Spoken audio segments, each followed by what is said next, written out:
All right, welcome back, everybody. We are back after our unscheduled hiatus due to multiple cast members. Cast members? What is this?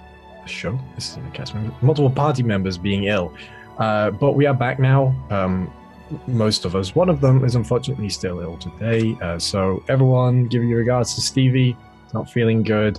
I think he might be kind of half passed out right now. So when he's awake, I'm sure he'll see your goodwills. But we are all back. And we are going to go fight something. Let's find out what that something is soon. But before we do that, we have a few announcements to go through. The first of which is that I'll do mine first. You can catch me on Tuesdays. I'm on Scraticus's channel for Wizards and Wardrobe. I'm not there this week, which is the penultimate episode. I have given myself up to be executed so that a friend of the party can live, because I do that sort of thing, in case you haven't noticed watching me in other games. But I will be back the week after for the finale of Wizards and Wardrobe, so you can catch that on Tuesday, 6 p.m. GMT. As well as that, this week, I believe we are fight clubbing? Yep.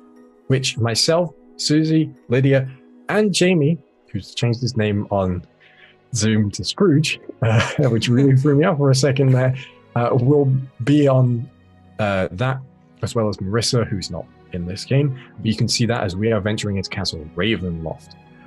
And I believe that's it for me right now. And Susie. All right, for me, we have on Thursdays, we have The Order, which is Encounter Roleplay's weekly viewer game, in which I DM a bunch of hapless fools through various knockoffs of B-movies and horror movies. We have 3 episodes left before the season is over, so tune in, and that's on Thursdays at 10 p.m. BST, which is 5 p.m. EST, so tune in for that. It's a lot of fun. We have a good giggle. And, yeah. And then on Fridays, I play Ashabelina, the Elven Wizard, on the Greyhawk channel in Uprising in the Perrinlands, which we are in the Lost Caverns of Sojkanth, and we are very lost in those caverns of Sojkanth. We have I think we have 2 episodes left of that, so come and tune, see if we can get out of the Sojkanth. Probably not. That's on the Greyhawk channel at 6 p.m. BST till 9 p.m. BST, which is 1 p.m. EST, so tune in for that.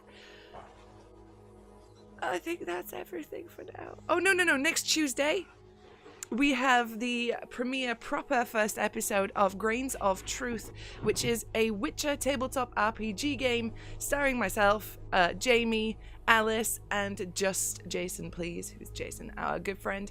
And that is playing the Witcher tabletop roleplay game. That's going to be a lot of fun, so tune in for that on Tuesday, which is 8 p.m. our normal time. And also freshly announced at PAX Unplugged this weekend as well. Susie, you starting in sometime mid-January, will be starring in a game I'm really jealous about because it's 80s vampires. 80s vampires are using the Cypher system on WebDM. I'm in so many things I forget. But yeah, that will be sometime in January. We will have more information for you later on Twitter, as well as I think we're releasing our character mood boards and playlists that we've been doing, because we have gone whole hog on this. And you should tune in to see my absolutely trash disaster vampire child, who is not at all just like a girl version of Kiefer Sutherland in Lost Boys. Yeah, and if you look at the cast for that show, it's insane. It's so good. It's got an amazing DM. Charlie's doing the DMing for that.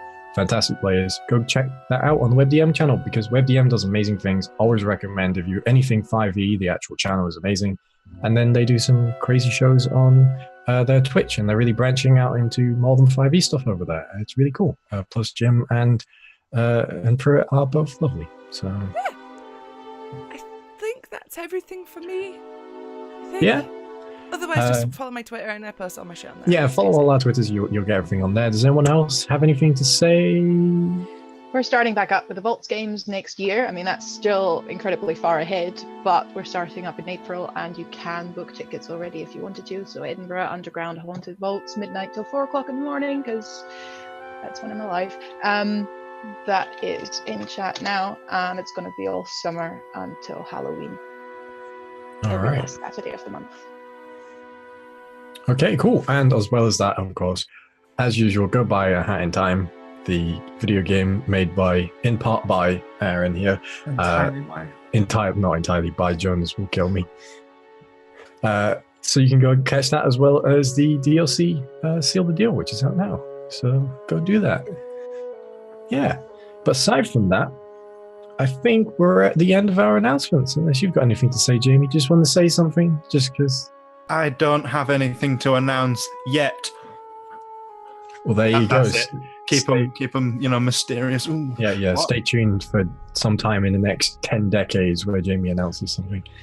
I'd say 2 months, maybe. Oh, 2 months. Oh, well, there we go. I was going to say, yeah, he'll probably have something before I do. Who knows with Jamie? Genuinely, I don't even know, so there you go. Well, let's recap everybody, because it's been a while since we were last here. So, the party, after solving the situation involving the Mari, had made their way to the great free city in the center of the continent of Calrim, known as Rivermeet Free. And there they were expecting to find something which I'm not quite sure they found, but in the end, what they did find was a cacophony of various different peoples and cultures and points of view in a city ruled entirely by anarchy. They met people plotting to kill kings. They met children who had stolen their friends' eyeballs. It was quite a strange circumstance, but they all decided, mostly good, that there was a place they very much wanted to go. Within the grounds of the city, there was a great arena hung on chains from the underside of the bridge which carried over the length of the town, known as Leviathan's Apex. And it was in there it was said that true heroes were forged. And so they set out to find a sponsor to enable them to go in there. And after speaking to a magic item dealer, they found their sponsor. However, as the days passed and they entered into the arena, they found that the person they were supposed to be fighting against, their opposing sponsor, had been changed and was a far greater danger than they had expected, as Ronan's old nemesis, Icarus, had been put up against them, or had put something up against them, rather. And as they stepped out here onto the sands of the Apex, that's where we're going to begin today. As the frenzied chants of the crowd begin to fade away, as a humming click echoes from an unseen point, a voice erupts from the hum, made tinny and hollow by the magic being used to amplify it. Ladies and gentlemen, welcome one and all to the Apex. I'm your announcer for today, and we've got a hell of a spectacle for you all. As two giants of power go up against one another, one beastly and the other, our great heroes of the hour, the Curse Breakers. I'm sure you're all itching for the fight, so I won't keep you waiting today. Let's see what we've got in store for our friends as they go up against a creature you've all heard of, but not quite as you would normally see it. You know of the fearsome, three-headed chimera that wanders the lands of the uplands. Well, our sponsor today has found its big brother, as the Hellkite Chimera comes into town. And as he finishes, the gate completely opens and you hear the sounds of yelling coming from within as for a moment there's this strange quietness, and then suddenly you see an object flies out of the opposing tunnel and sails the length of this 150-foot long arena and lands close to your feet. And it splatters with a trail of crimson as you see the top half of a person clad in a breastplate and helmet. The bottom half of the breastplate has been completely shone through and buckled in as the lifeless face of this man just stares up at you here. Its viscera just scattered across the breadth of the arena here. Before A great roar emanates from the opposing gate. As scraping through the edge here, you see a beast far larger than anything you've confronted so far. Its fur is, instead of the usual brown, it is perfect white. The ruby-like scales on one of its draconic heads glisten as they appear into the light here. Its lion head has a strange groove down the center of it, and the ram's majestic curling horns are glinted with what seem to be metal tips. Its wings cruelly and haphazardly chained back into its body so it cannot fly away. As it steps out here, you can see a veritable legion of people behind it with spears trying to edge it forward into the arena. And as its gaze meets yours, you see a horrific intelligence behind its eyes that has been spurned and pushed into one singular emotion: wrath. As I would like everyone to roll initiative. I thought so. What are you on about? We can talk our way out of it. Yeah. Charisma checks. Oh shit, I actually did good on initiative for once. I like how I'm on brand with initiative as always. Alright, give me a sec, because I've got to roll Ronan's too. Where's his initiative on this shit? I don't know, but I love the fact that your voice isn't still 100%, and now you're playing two characters. I know. I can't talk. Let me do as much talking as possible. I mean, Ronan Fine, doesn't just talk that much. roleplay Ronan as well. Ronan's the strong silent type, that's fine. Yeah, Ronan's the strong silent type. I'm good. Right. Oh, good. It's not.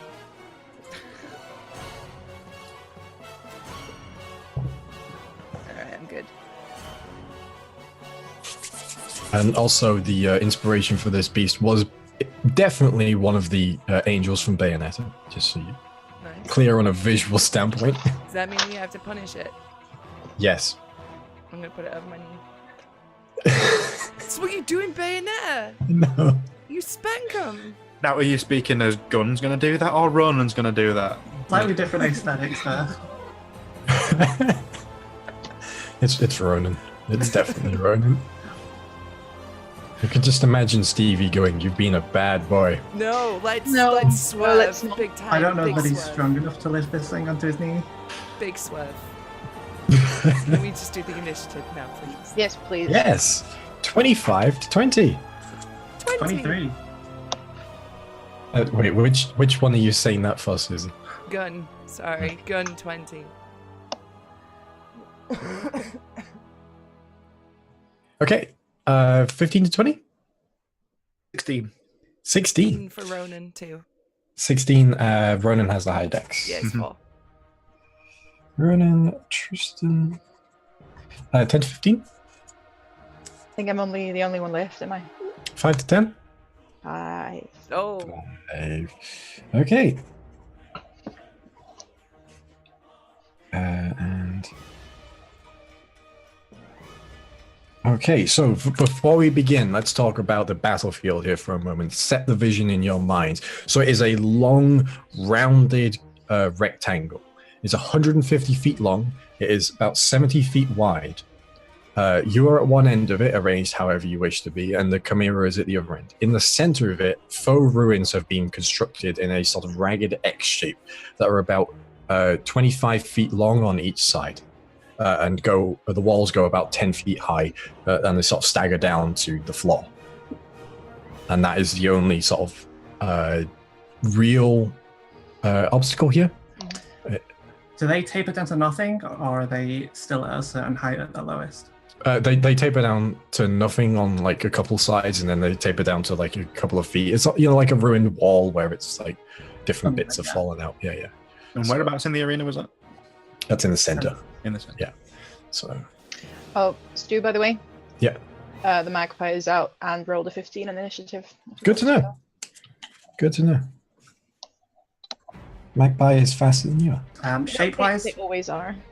just to give people a clear picture, I'm thinking like the kind of arenas they used for chariot races. Like Yeah, the that's long, it. deliberate things. Yeah, it's got like flat edges at the ends, but it's rounded. Yeah, it's like someone's filleted a playing in. I'm using game development terms. Never mind. All right. So first up, Tilly. I look at the others. I say that no one saw us kill that thing in the swamp. No one even knows what we saw under the mountain.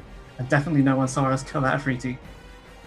Let's show them what they've been missing, and I rush off towards those ruins. All right. Good to know. So what's your speed?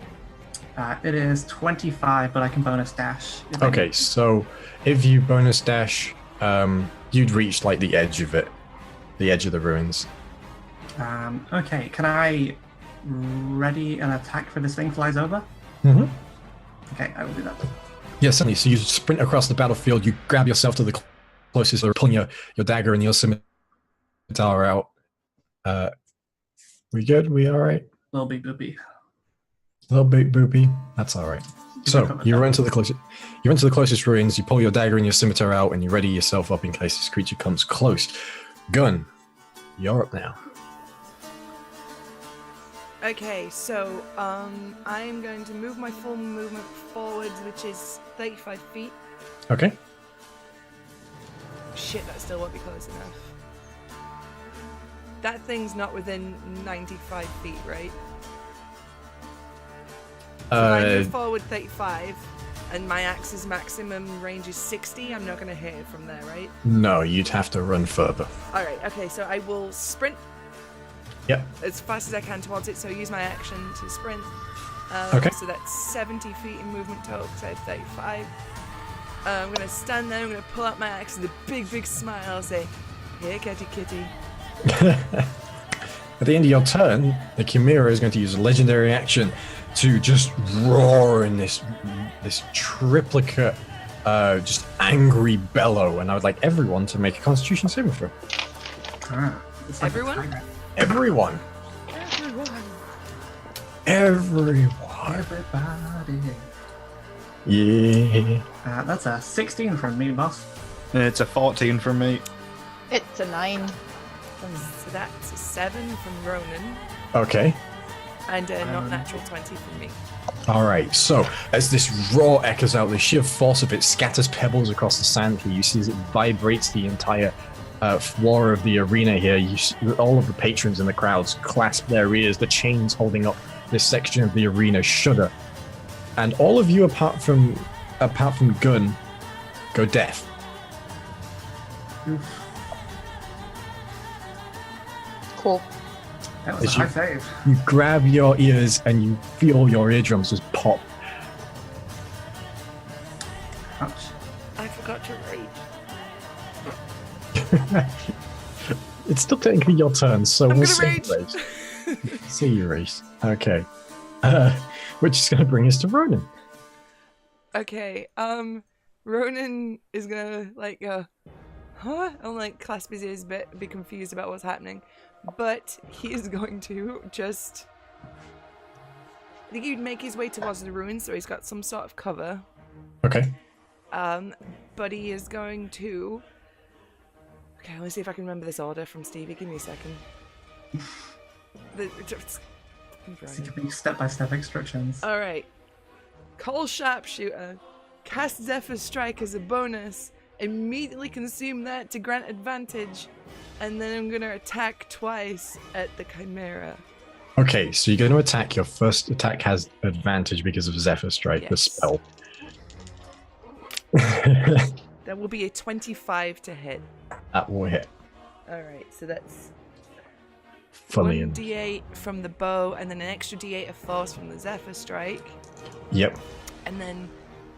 Oh wait, no, because I called Sharpshooter, so minus 10. No, it's -5. Minus 5, so 20. So 20, that misses. No. Yikes. Okay. Second shot. With no Yeah. advantage. With Sharpshooter? No Sharpshooter. No Sharpshooter. Should have done Sharpshooter, because that was 30. Well, then that hits. Fuck. Alright. That is 11 points of piercing damage. 11 points of piercing damage. All right.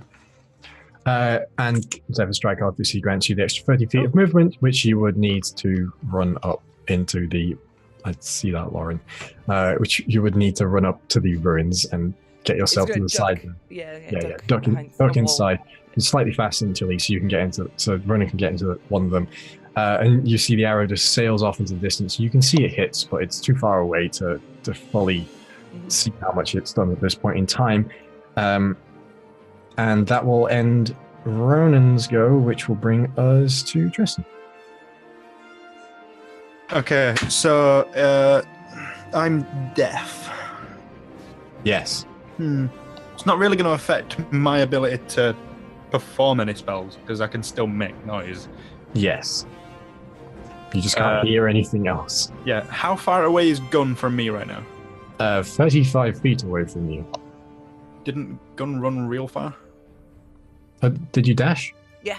Oh, you dashed. Okay, in that case then, 70 feet. So Gun, you're at the ruins as well, right? Yeah, I did. Yeah, I made a beeline straight for the monster, so I went right, in the middle. Yeah. Okay, cool. 70 feet away then. Tilly is 50 feet away. Ronan is 60 feet away. Well, you're all really fast. Yeah, I'm just trying to decide.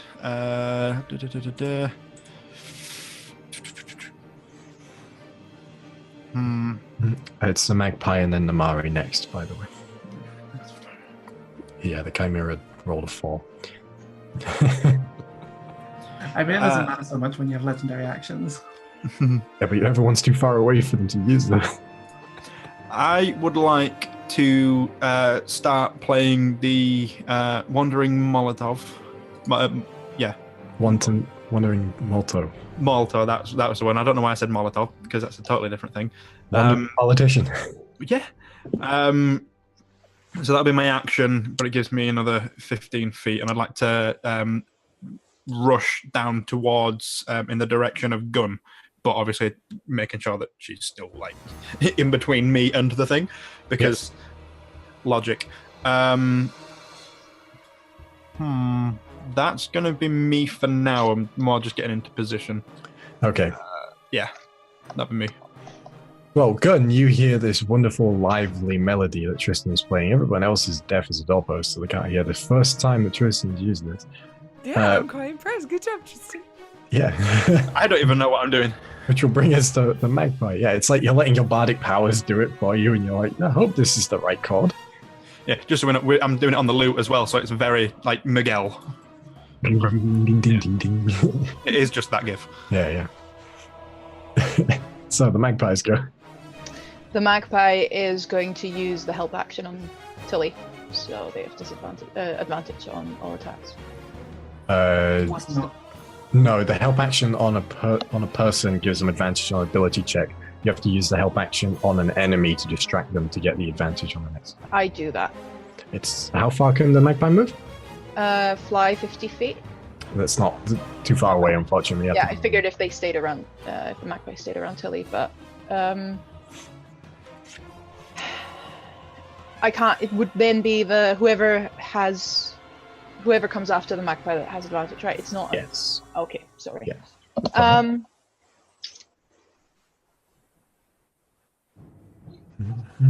Which up next is you. Is me, yeah. But I can't do anything anyway because how far this is the thing away from us? 150 feet. Well, Actually, more like 130 feet. I can do something because I've double You could range. have the Magpie But fly up for now, so it's safe Yeah, from any like it will area do stuff. that.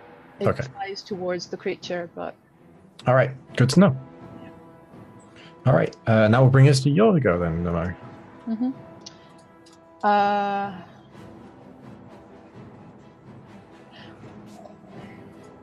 There is nothing to hide behind other than the ruins, right? Correct, yeah. It's designed for maximum viewability from the crowd. Great. I will just attack the thing. It might draw it on me. But I will attack it anyway. Go for it. Roll to attack. Natural 20 on one. Oh Nice. shit! The other one won't hit. That's a 12. No, that misses, unfortunately. But that's something. You get a crit. See what critical hit. Plus 9 is 13, 18 damage. 18 damage. All right. So as this your familiar lance of blackish green energy bursts out of your hands, one of them goes wide. You see it strikes into the stone wall of the side here of the apex, and a couple of people start cheering as they're scattered in debris. The other one slams into the hide of the creature, and you can see from this distance it makes it shudder to the side for a moment as it steps back into line. Is there anything else you'd like to do with your turn? Nothing I can do now. All right, so the creature is going to just start pouring forward as it steps forward 30 feet.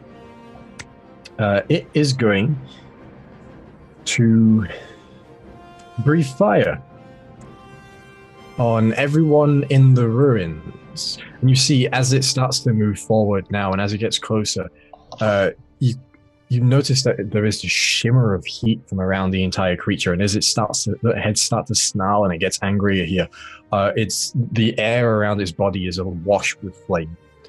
As the dragon head rears back, and it is going to just vomit fire all over everyone in the ruins. The ruins should provide cover, right? Yes, they do. So you have. How does it work with dex saving throws? Half cover is +5. Half cover is +2. Oh no, 3/4 is +5. Yeah. So half cover for all of you. So +2 to your dex saving throws. I'm shorter than everyone else. You are shorter. You're also a rogue already. I don't need to give you any extra bonuses. I ended up moving 45 feet. Would I have gotten to the ruins? No. Right. You're just outside of the blast radius. Cool, just checking. Does danger sense kick in? Yeah, you can see this coming. It's giant. Nice. This doesn't have danger sense though, so get fucked. No. So for scale on this, by the way, this is a huge creature. For scale, this is a huge creature. It's massive. It's like, even though it's on 4 legs, it's easily 15 feet tall. All right, dex saving throws then. What we got?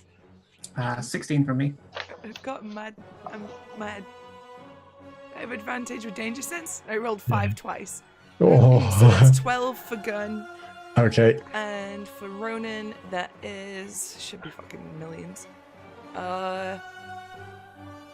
18. 18? Tristan, you don't need to make it. I don't know why I'm pointing at you. Okay, so Ronan is the only one that makes it. The rest of you will take a bunch of D8 fire damage. Obviously, this is half for you, Tilly. It's fire damage as well, so if you've got fire resistance. Hold on. I underestimated the amount of D8s. I made this creature and I forgot how many D8s it was. Oh dear. So give me a moment, folks, while I get out more D8s from my dice bag that Susan made me.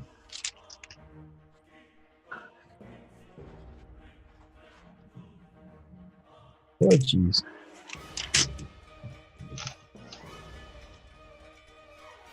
D8. That's a D8. That's another one. I think I don't have enough D8s in this bag. Maybe. I need more D8s. I can't find any sympathy, weirdly. Yeah, no, can't bring myself to care.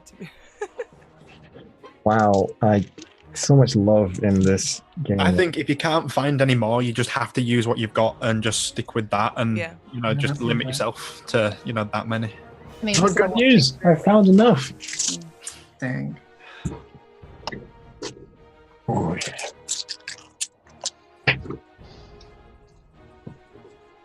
I hope you step on a D4. Who said that? Gun or Ronan? Fuck you, Jamie. I swear to God. Lego for you, you fuck. Yeah, be right. I'll just wear my boots everywhere. Philistine. Yeah. Wow. So bougie. Peasant. There we go. Round it off.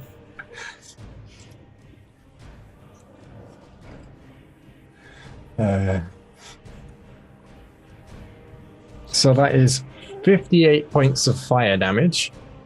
Yikes. half to Ronan, half and half to Tilly. 58 to Gun on the nose. So that would be 15 to me, right? Rounding up. Sure, I trust you. 58 half is 20. It was 59. 27. 27, yeah. Yeah. I've had West Burns. This is fine. All right, so as this fire just washes across the ruins here, you see the Chimera, just the other two heads just bellowing in rage. This dragon head just spews fire at you all. And that's going to end its turn, which is going to bring us to... you see, as it breathes this fire, Namari and Tristan, because you're not engulfed by it, you can see as the wounds that are being caused by yourselves and your comrades are beginning to heal up again. Until they're all but gone. And that will bring us to the end of its go, which brings us to the top of the round again, to the slightly singed, but still alive Tilly. How far away is this thing? From you right now, it moved 30 units. Based on the size of it, it's within your reach with a bonus action move. The thing is, I really did not want to be the first person over there. Fuck it though. Time to be bold. I'm gonna rush straight at this stupid thing. Okay. 4 points of fire damage as you were just caught by the heat emanating off this creature. Yikes. Half to 2. Yeah. Okay, so I have to dash to get to it, you said? Yeah. Is that enough movement to get, like, beside it? To the side? Yeah, of course, yeah. So you rush do that. into the side of it. Is it enough to get behind it?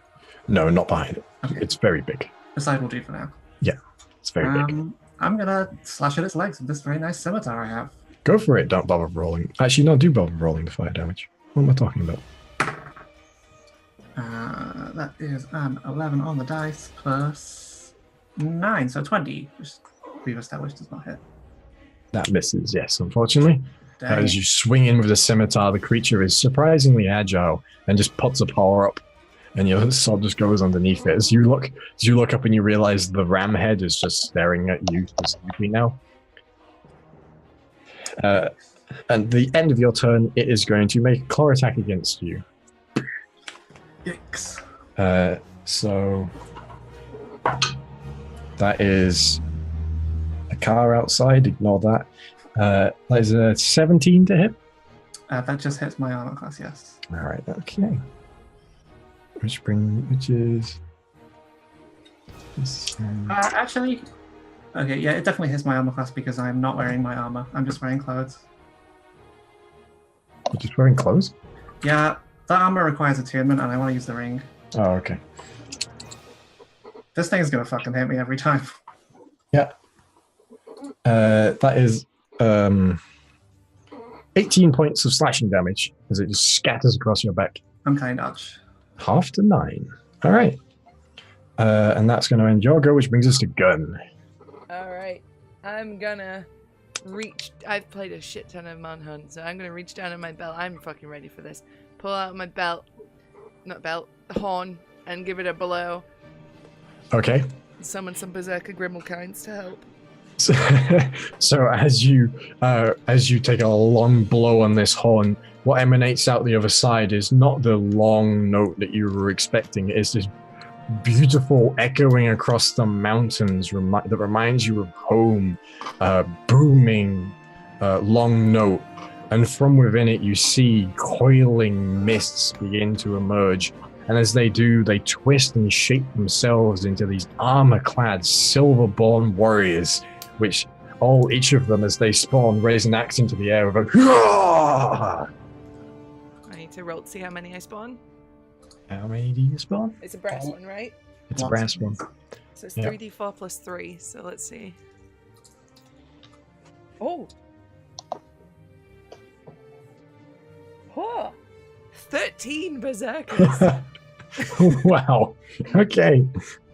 So, as these 13 warriors emerge in front of you from this horn, roll them as one initiative, please. Okay. Because otherwise it's going to get very Do they have crazy. any pluses to initiative? It's the Berserker stat line in the monster menu. Oh, what is that? I don't know. Hang on. Flanking just got a whole lot easier. Yeah, I did.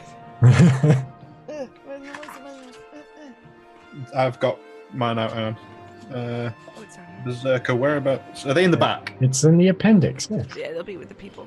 Yeah. The people. That's where I want to be. Where the people are. You're so funny. They have a Anyway, dex bonus of +1. at 10, then their initiative is 10. Initiative is 10. So that is in the really crowded section. What's the magpie? Where'd the magpie get? It was 10 as well, wasn't it? Oh, What? no, no, never mind. Never mind. As initiative or? Don't worry, I got it. I got it.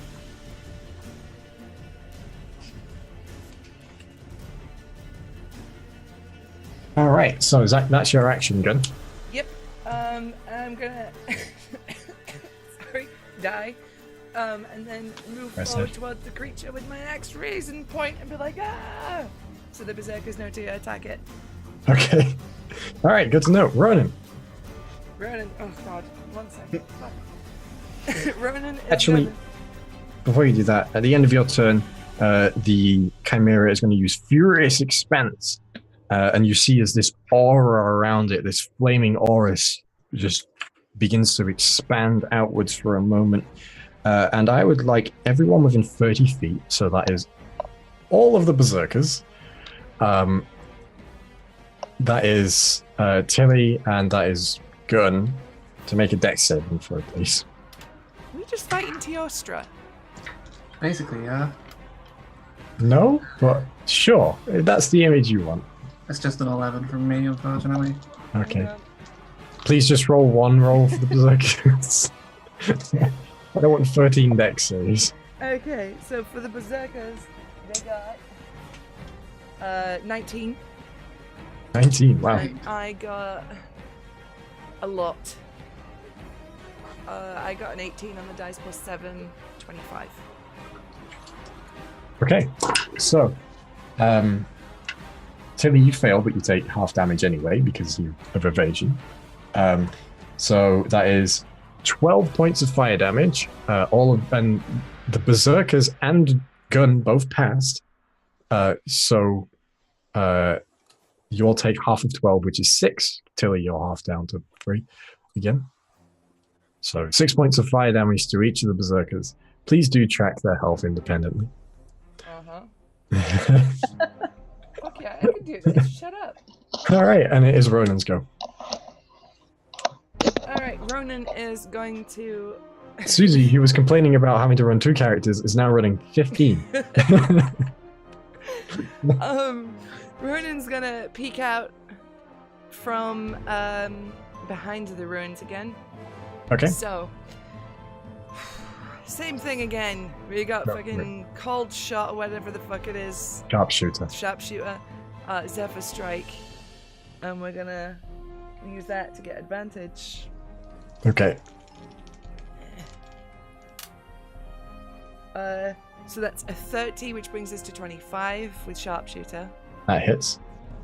So that's, God, 1d8 for the bow, 1d8 for Zephyr Strike, 1d10 for Colossus Slayer. 1d10, is it d10 for Colossus Slayer? Yes. Oh my god. 1d10 for Colossus Slayer.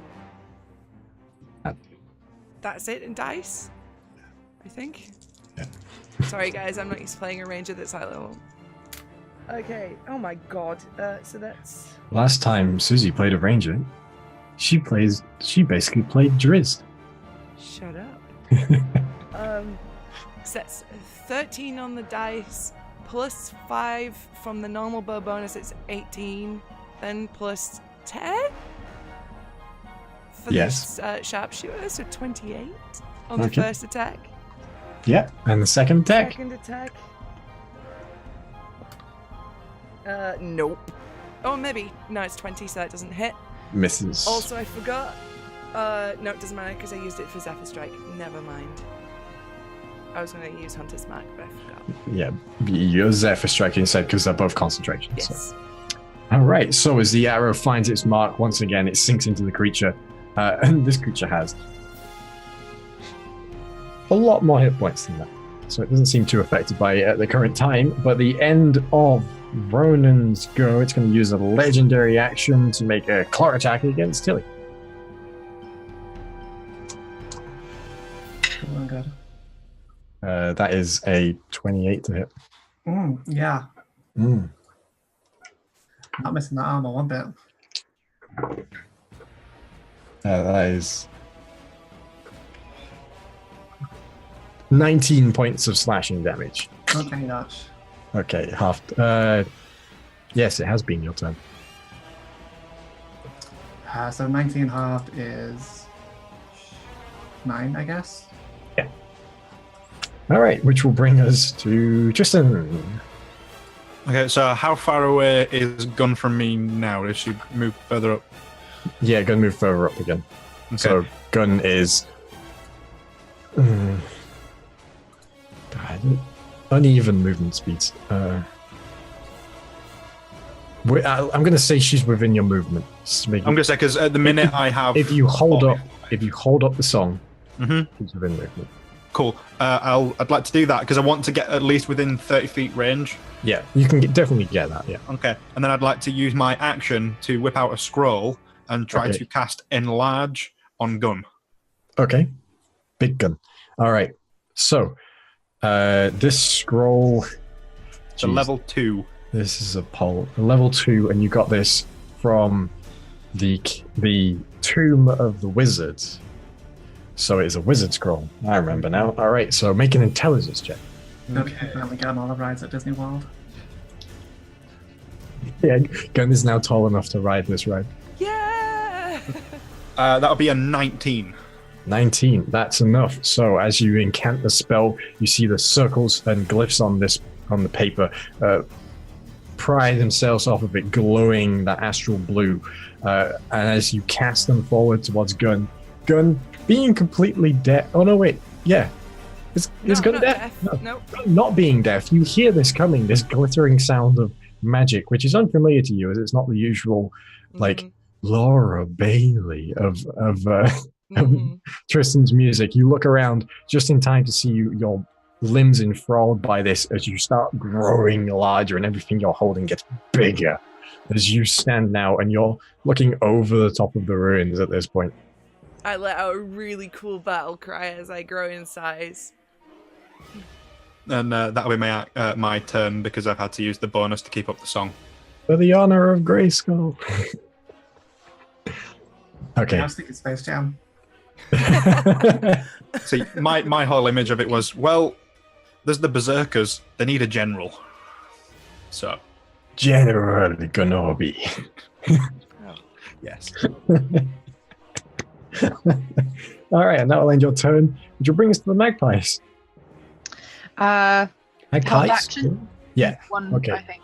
Help. But yeah, one help action for me. And how far is the creature away now? Because the magpie has to stay within 100 feet of me. Oh, the creature is within your range, is like 70 feet away from you. Cool. Yeah, it's fine. So Magpie takes a help action. Next attack against it has advantage. That's going to be one of the 13 berserkers. Ooh, they're hitting now. Okay. So I did not think that through. How are we going to resolve this? Make Am I going to roll 13 13 attacks? Yes, you are. Do you want to just use the roll 20? Yeah, let's just use the roll 20 just so I don't Okay. lose my mind. So it's a +5 to hit. Okay, 1 second. I should learn one of the conjure woodland beings just to make this Yeah. more complicated. Find an enchanter to make you another horn. Yeah, and then with magical secrets, I'll pick another one of these spells that summons more shit. Okay, Yeah. Stu, get ready because I'm going to shout a lot of numbers at you. Okay. 16, Miss. 7. Miss. Nope, sorry. 6, Miss. 9. Miss. It's not even 9. I can't even do simple fucking mathematics. That was 11. Miss. 10. Miss. 16. Miss. 15. Miss. 18, Miss. 15, Miss. 12, Miss. 21, Just hits. 11, Only one. Miss. 20, Miss. 15. Miss. They're fucking useless. Oh, we know what its AC is now. Just So wait one until you hits. get. I'm going to give you an iron one. You get 5d4 plus 5. Please don't do that to me. And they're not useless, they're meat shields. I just want to remind everyone that Gunn bought this, Susie bought this, of her own volition. I did. Okay, so it's a d12 plus 3. 10 slashing damage. 10? Wow. So you watch as these pile berserkers, these Valhallan warriors just descend on this creature and they're smacking at it. One Yes. of them had advantage.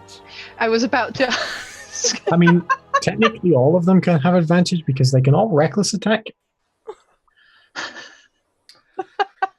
We'll remember that for next time. Okay. So I don't have to do that again right now. Okay. Okay, so one of them finds its mark as the others are just hammering into it and being swept aside by claw and fang.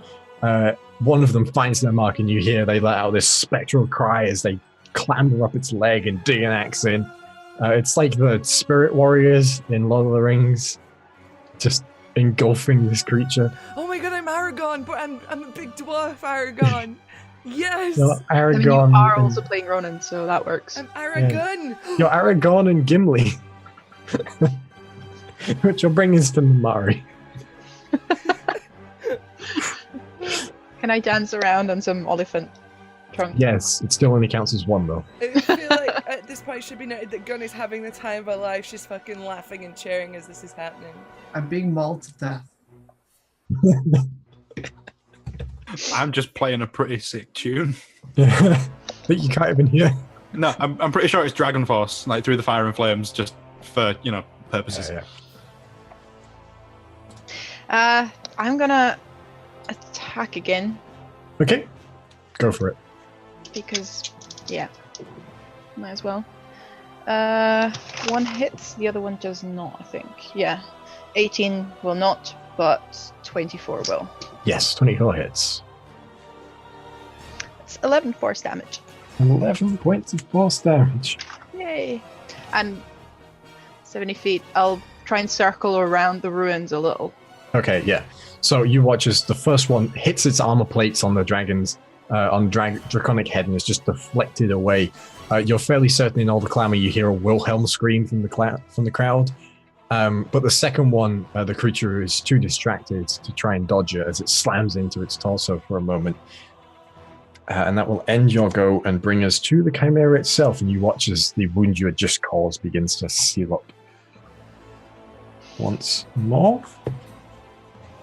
And does it get its fire breath back? It does. Okay, let's go to fire breathe again. Because Goodbye, berserkers. so it's just going to let out this gout of flame, and that's going to hit all of you now, apart from you, Tilly, because you're to the side of it. All So right. all of you make a dex save. I have been informed Ronan has absorb elements Okay, as a reaction you as a can. reaction. Okay, and that's fire. Yes. Okay. So the rest of everyone make a dex save, apart from you, Tilly. I'm just gonna roll. You're just the there one being like for the stepped on, berserkers. and you're watching this Basically, yeah. fire is just. I'm whacking 20. the flat end of my scimitar against it. Okay. The magpie as well? And the magpie, yep. It might just whoosh either way. Okay. Sorry, excuse me. It's that smoky inhalation from all the flames. It is. It's rough. Yeah. So for gun, that's 22. Okay.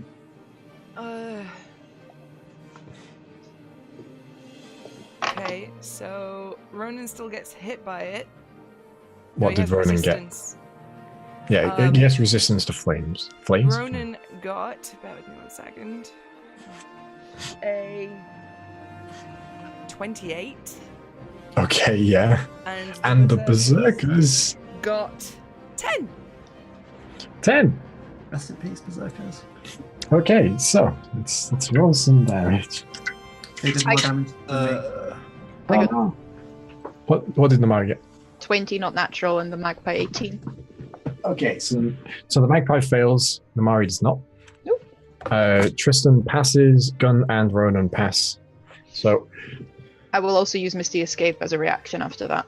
okay, I'm probably going to use reaction to spend 3 charges of the armor to get resistance to the fire.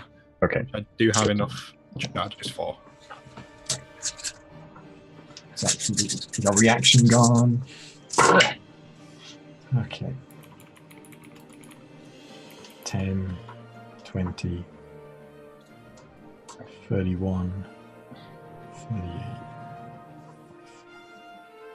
50, 57. So 65 points of fire damage to every berserker and the magpie. Gone. How My God. many? How much damage? 65. Oh, yeah. Okay. I rolled really high. Wait, not 65, sorry, just 60. Oh. They're still up. Yep. I don't know. There is- Right as I was starting to write all the bloody zeros on that. Oh, wait. All of them walked into the to the flame zone around the Chimera. Yeah, but that happened like 2 turns ago. You should have resolved it then. I will If it was resolve a it on player- their turn. Yeah. So they're not going to get to do anything. They're just going to die at the start of their turn instead of now. I'll just fill in the zeros then. Okay. So as the flame washes over, the rest of you take 60, half to 30. Ronan takes 15. And you take 15 as well, Tristan. As the flames just echo out once again, but the creature is going to keep moving forward, and it's completely unimpeded by the ruins. It just breaks apart the spoke facing them, and it's just like standing over the ruins now, one paw up on them, and the different heads are staring down at each of you. If it moved forwards, did it Yes. leave the melee of the berserkers? No. Did it leave me? No, it's very big. It only moved forward like 15 feet. Yeah, okay. So- I will Misty Step sort of behind it because it's 60 feet teleport. And I'm staying go for it. invisible for now. So you teleport behind it, you disappear, and you hear the crowd go, "Oh!" as you vanish. No, she doesn't.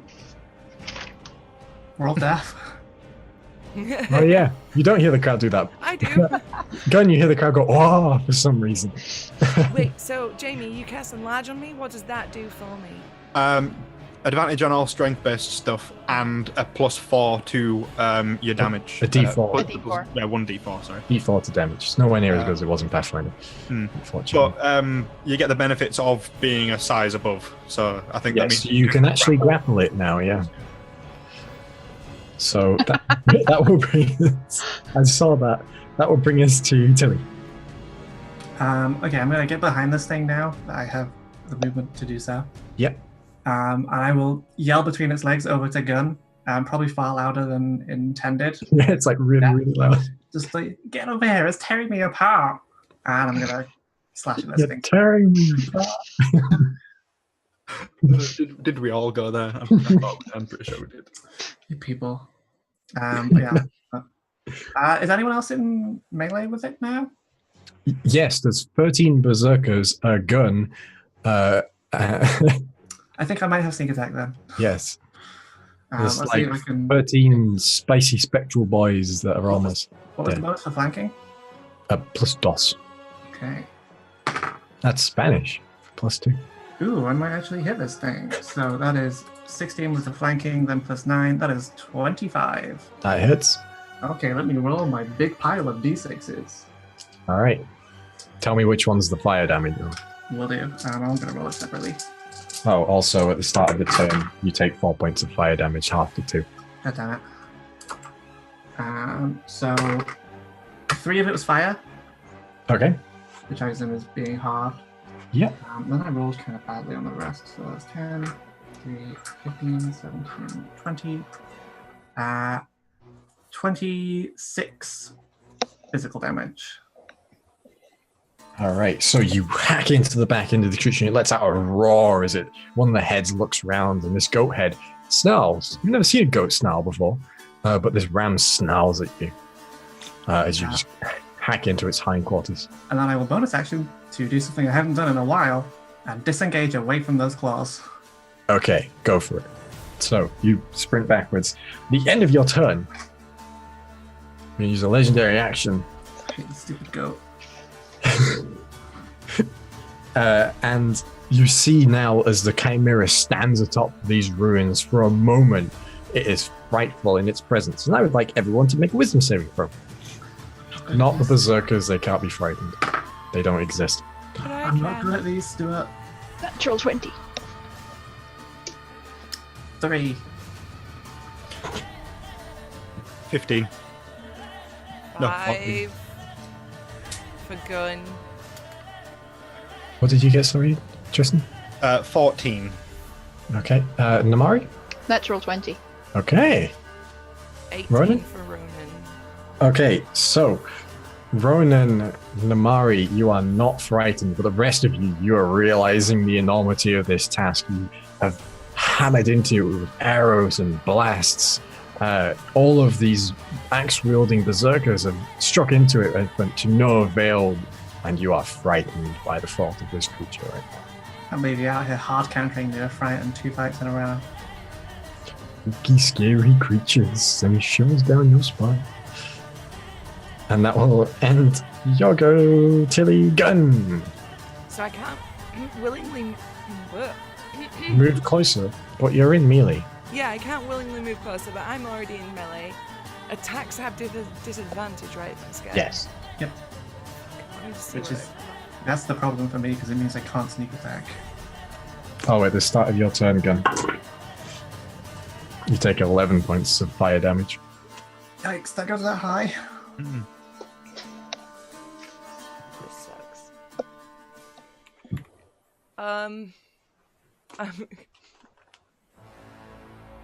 It's not an attack.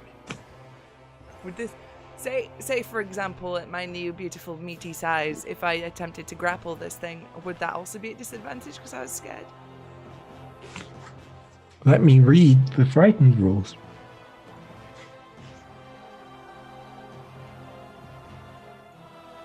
Yes, you would be at disadvantage because it's a disadvantage on ability checks and attack rolls while the source of its fear is within line of sight. Okay. Close do your I get eyes, it's fine. safe at this every end End of your turn, yes. Okay, I'm gonna reach into my rust bag of tricks. Remember, Yeah. you have advantage from being enlarged, so it would be straight roll. Oh wait, yeah, I do. And you also have advantage from being raging, so it would actually be advantage.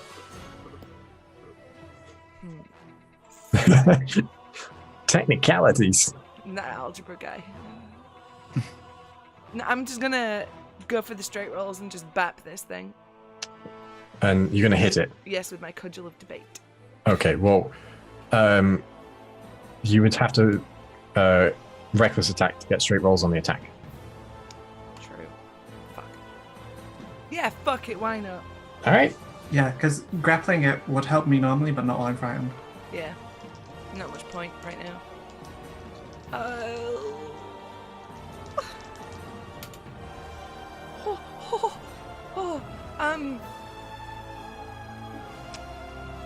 I've lost my thingy. Susie's Sorry, I've just like got in stuff the Matrix like right now, and everywhere. she's like, So that is a 18 plus a lot plus 10, I think 28 to hit. that hits. Yep. It doesn't list here what the basic damage is on the cudgel. Is it a It's 2d6? it's a maul. Oh, the maul, yeah. Is It's it 2d6? Yeah. 2d6 bludgeoning Plus a d4. plus a d4. Yeah.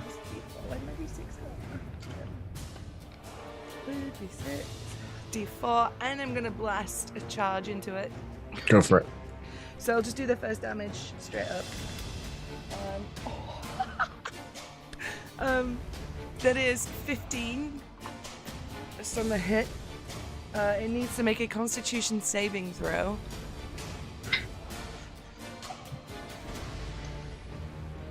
Con save, you say? Yep. 30. 30. Yep. That'll do it, yeah. but it takes half of the damage. So that's 16 thunder damage, which needs half, and then 4 necrotic. So 16 half to 8. Yep. And then 4 half to 2. Yep. Okay. So it takes 10. All right. So as you steel yourself against this creature, plus 3 because of rage damage. Okay, and your second attack? Fuck me. Did you add the D4 as well? Yeah. Do that again. We haven't played in a few weeks, folks. Please bear with us as our players remember what their characters do. This one's 27 to hit. That does hit, yep. Okay. Who am I? 2, 4, 6, 0, 1. Okay. How do you? So, on the straight up maul damage, we have 14. Okay. And then I'm going to blast another charge into it. Of course you are. So I can't save. 32. Yep. So half of 12 is 6. And so that's the thunder. And then 3 down to 1 for the necrotic. All right. So as you steel yourself against this creature, you let out a flurry of attacks. First one that connects, you hear this blast as the creature steadies itself against the energies of the cudgel, and as it turns to snarl to you, you just go and swing at it, and you hear it crunch into the face of one of them. And as it blasts backwards once more, you open your eyes again, and you see this snarling dragon head looking back at you. I need to make my whiz save to see if I'm not scared of it anymore. Yep. Oh, you about to be? 19 minus 2, 17. No. Oh. I'm so scared of it. You're still scared of it, as the creature is going to claw you. Nice. Oh no, with advantage because I reckless. Oh yeah, thanks for that. So that's a 30 to hit. Yeah.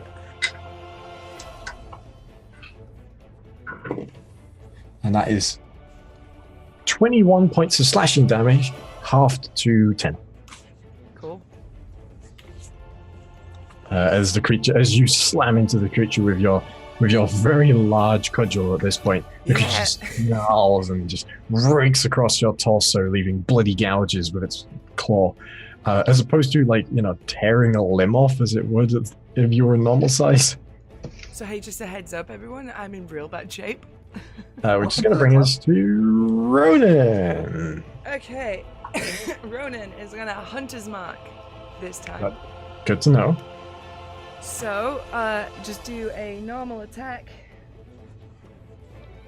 Let's call Sharpshooter, because why not? Okay, go for it. Ronan is not afraid. So that's... Ronan doesn't afraid of anything. 27 minus 5. That hits. That hits. 21. No, 22. So, normal, Colossus Slayer. He has the D6 from Hunter's Mark. Of Hunter's Mark, and also D6 for Absorb Elements. Yes. D6 of fire damage. Yeah. So tell me that one independently. I will. So that is 7 plus 5, 12 piercing. Yeah. 4 from the Hunter's Mark, and 1 from the Absorb Elements. Okay, well, it can't go below 1, so it still does 1 point of fire damage. And the second attack? Damage. Second attack, same again. Chip damage, you tech and weeb. Same, and that's a 18 plus 11, 29 minus 5, 24. Yeah, bet you main Negan. Nope, no Colossus Slayer on this one. No. And no extra D6 from Absorb Elements. Yeah, but there is one for Hunter's Mark. Mm-hmm. That's 9 total. Nope. Nope, still the plus 5, right? Still with plus dex. Yeah, so wait, that's... So plus 6 from the weapon. Plus 6. Plus 10. So whatever you rolled, plus 16. It's 15. plus 16? Yeah, it's a +1 weapon. Oh, he's only got 1d8 plus 5 listed on his sheet. Well, he's a silly Billy. You mean he should have been doing more damage? Doing more damage. Okay, so what did you say? What I rolled plus 16. plus 16? Yes. Fuck. My brain has melted. It's 15 plus 16. That's 31. 31. Wow, so Ronan should be doing a lot more damage.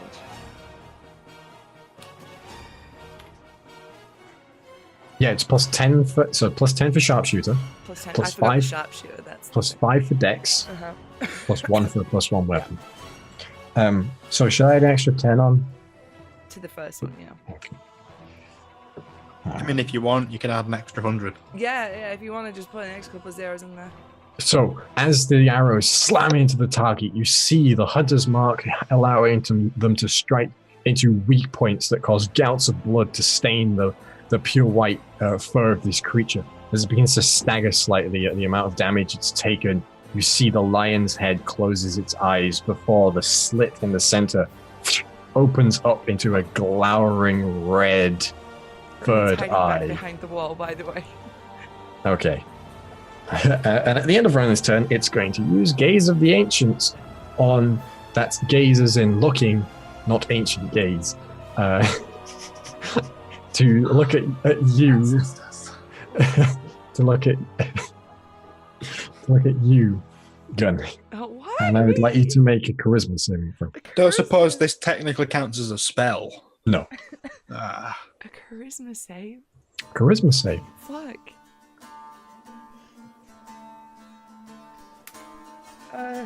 Mine's going really similarly to the last one. 17? You feel marked somehow. You were staring into this eye and it is staring back. Gun is a big mark for ancient gaze, you're right. That was good. Tristan, it's your go. It's your go. Please take your go quickly. Whereabouts is Tilly? In conjunction, or like actually right behind? No, it moved forward, right? Yeah, But like in terms of like a line. yeah, Tilly, you disengaged and moved back, right? Not Yeah. like to the side of it or anything, like actually behind the thing still. Yeah, I'm behind it. Okay.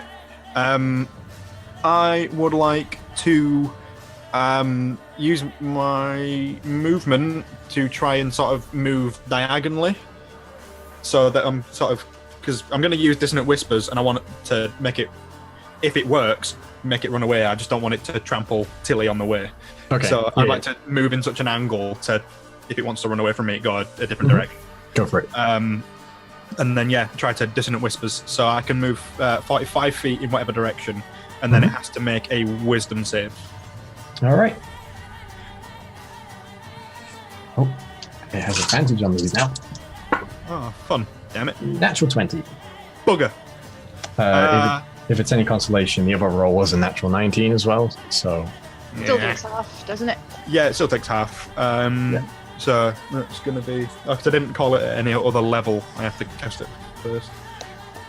I need d6s. Where are they? There they are. So it's going to take a whopping 5 points of psychic damage, and that was halved already. okay. So you got 10 half to 5. Yeah. All right. So as you whisper in the creature's ear, you see one of the heads snarls, but the others don't seem concerned about it. I don't know if I was whispering, to be honest. I can't hear myself. Yeah, that's true. You're just dissonantly yelling. It's like stage whispering. Gun's just like, why is everybody screaming? Yeah. Use your voices, you weirdos. Which is going to bring us to the magpie, but before then... Magpie's dead. Well, magpie's dead. Oh, okay. But before that, at the end of Tristan, so it's going to use the last legendary action, and is going to use its ray. I can save against the frightened as well. Oh, Yes, you can. Yeah. Yeah, that's a 1. So no. Okay. is going to use its ray, and it is going to aim for Tristan, and it's going to use its eye ray. Wait. Could I get a free hit on it for Sentinel because it's attacking someone who isn't me? Yes, you can. Yeah. Cool. You have disadvantage. Oh wait, no, you're reckless, so you have Necklace straight roll. Straight roll. Only thing about gunlet straight. Hey. Hey. That's a 26 to hit.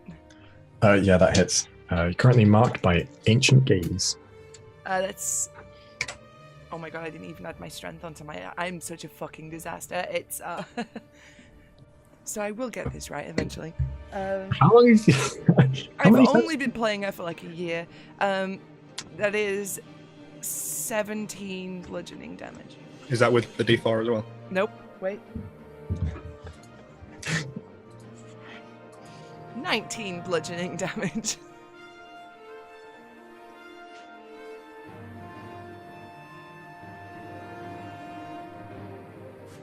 Wait, 22 because I'm raging. 22. Okay. Can we just wait for every time we know he's finished writing? Yeah, I just started to write. Okay. So you smash into it as that is a 24 to hit Ronan. Yeah, that'll hit him. All right. And now I need for Tristan. I'm gonna. Oh, damn it! Fine. Yeah, I'll take it. He's not here. No, I meant Ronan because it's the one that did all the damage. Oh. And it loses control of the eye. What does that do? So, Ronan takes some damage. Not too much damage, but he does take some damage. And then I need to roll for direction. I don't like the sound of that. 18 points of force damage to Ronan, and then a d4. Okay, so you watch as the eye, this light twirls around the eye for a moment before this black red beam strikes out and blasts through the stonework, hitting Ronan. But as it does, you hear the lion head rolls out in pain as it rears back. The lance of the light scatters across the back of the arena here, cutting through the crowd, and you see it's probably hit some people in the crowd, but it catches one of the chains holding the arena up. The arena is divided into two sections. There's the crowd section, then there's the arena. The arena is held onto chains to the crowd section, which is held onto chains to the bridge. So the arena chain has just been hit by this, and you can see as it's buckling now. Yeah, this setup seems not safe, maybe. Well, when there's no building code, people do what they want. It looks cool, is though. a fucking OSHA violation and a half. We'll survive. I'm gonna call some people. Yeah. Which will bring us to the berserkers who all die. You don't know that. They take 5 points of fire damage. They die. Back to Mari. Valhalla. They go back to Valhalla. To Valhalla. Rest in peace, Elliot, James, Brian, Sandra, Craig, Jennifer, Elliot 2. That was the third Elliot. Oh, no, that's spelled differently. Oh, right. Okay. Mari. I will Eldritch Blast out of my invisibility and then cast Sanctuary as a bonus action. That's Yeah, possible. you can do that. Yeah. That's a cantrip. Cool. Yeah, because Eldritch Blast is a cantrip. First one hits with 26. Second one, 21. Also hits, right? Yes, just. Both hit. Thanks for that advantage. Rolled shit on damage. That's 16 force damage. On the first one or on combined? On combined. Okay. Roll a 2 and a 4. Wow, you really did roll bad. Yeah. My condolences to your dice. Thanks. Much appreciated. And then seeing that Gun is very, very not happy about her life situation right now, I will reach out and try and protect her and give her some sanctuary. Oh, All right. She protect. She protect. She invis and she run away. And she also protect. She She protects also them. attack. She protects, she attack. More importantly, she almost didn't come back. Which brings us to the Chimeras go, unless there's anything else you'd like to do. Alright, so what does Sanctuary do specifically? Wisdom save if the Chimera wants to attack Susie. Or It run. just attacks them. And on a failed save, the creature must choose a new target or lose the attack or spell. Okay. Well, on its turn, first thing it's going to do is attempt to break the chains holding its wings down. It does not. But then what it is going to do is stare at you again, Gun. I would like you, it doesn't get its fire breath back either. So I'd like you to make a charisma saving throw from charisma saving throw. There we go. I mean, nothing bad happened from the first one, right? Nope, that's 19. 19, you pass. Oh, Nothing happens. More gaze. And then as an action, it is going to multi-attack. It's going to move and multi-attack. Actually, no, it's not. No, it's not. It's going to cast a spell. It's going to cast Hold Person on you, Gun. Counter spell? Yeah, fair enough. You called it No, first. I mean, All right. No. So you counter spell, it's gone. As the creature begins to summon up magic from within its own blood, you reach out a hand, Namari, and pull it out away from the creature, and it's unable to coalesce the magics. not my dwarf. Which will bring us to the top of the round again. Tilly. Well, I will take a bonus action to cower in fear, Yes. after which I will move another 10 foot backwards and tremblingly shoot it with my sling. Yeah. So 10 on the first roll and a 8 on the second, so 16. Miss. What a surprise. Make your check to be unfrightened. Which I have advantage on because I'm a halfling and we're brave. You are very brave. 16 and 11, so 16. Not brave enough, though. Didn't think so. Rule of a took. At the end of your turn, it's going to use Gaze of the Ancients again. On you, Gun.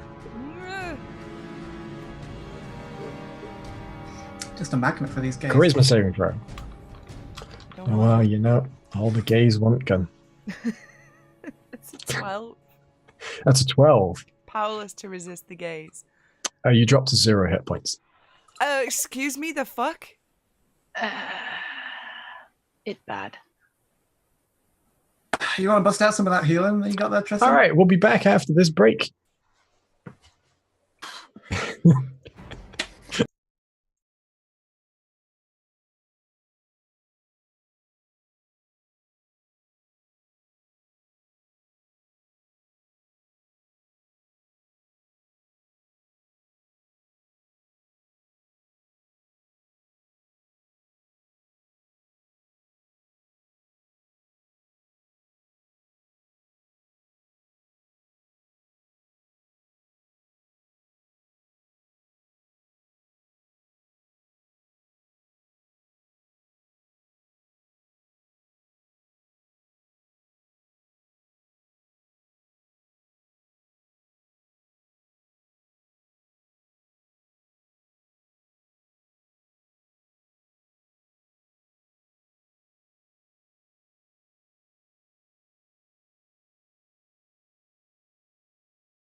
Welcome back, everybody.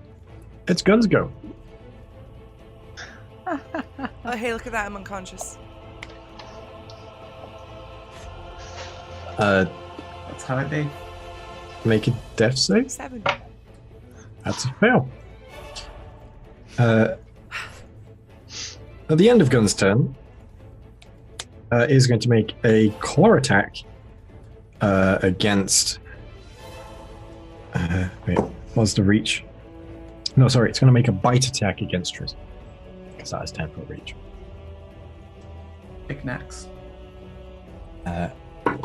And that is going to be a 27 to hit. Oh yeah, even if I attempted to cut in words, that's going to do fuck all. You think this might have been a trap or some kind of setup, maybe? Turns out, Steve is not, missing. He's going to be playing the big bad, and we just didn't know this whole Remember time. how I was talking about bonds that I wrote with everyone? 13 points of piercing damage as the goat head bites you. The one I wrote with Ronan was... How many? Ronan, 13. Yeah. Sorry. I put Ronan has been through a lot, but his past is putting us in danger. Yeah, that's yeah. Ronan's go. Alright, here He's we not even here to sash you back. fucking go. Channeling Stevie. I'm getting that rage. Zephyr Strike. Channel your inner Irish. I'm English. I'm not going to say things like that. Come on. Zephyr Strike. Give me advantage. Fucking sharpshooter. Here we go. If you Zephyr Strike, you'll drop concentration Yeah, on. Zephyr Strike's better. That will be a 26 minus 5, 21 to hit. That just hits. Alright, so. I love how the dramatic music just strung in then. It's like, it hits. I promise you, I did not touch it. I did not. I did not. I did not. Why is every D&D game I'm in currently referencing the room all the time? Currently? I went 3 over the last month. It's a lifelong tradition. Is it? Yep. It's like 36 36 points of damage. on the first one. Did you add everything? I did. No, I missed Colossus though. Hang on. I just finished writing. 42. Were you asking? No, Were you tell me asking- what did you roll on Colossus Slayer? 36. No, what did you roll specifically on Colossus Slayer? Yeah, no, I'm just saying. Just on the dice. Yeah, no, I'm just because I just grabbed the dice. One sec. So it was 36, and then I said it was 42, so 6 I rolled for Colossus Slayer. Yes. Okay, thank you. Right, second attack. Here we go.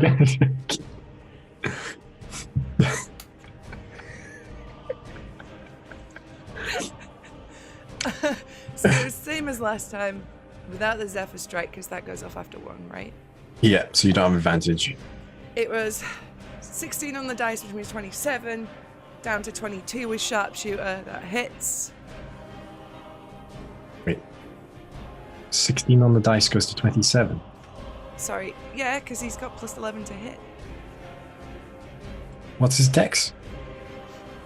His dex is 4, and it's a +1 longbow. Yeah, which brings it up to 5. Plus proficiency bonus. Yeah, that's right. Okay, good.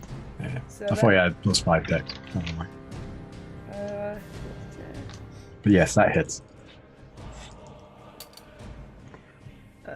Let's.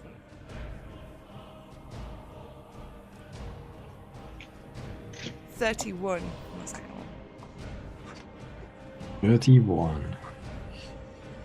Ouch. So as these 2 arrows sink in, the creature howls in pain. And as a legendary action, they're going to use their eye ray again. There's a car outside. And they're going to try and shoot Ronan again. With. Who's ducking behind the wall. Yep.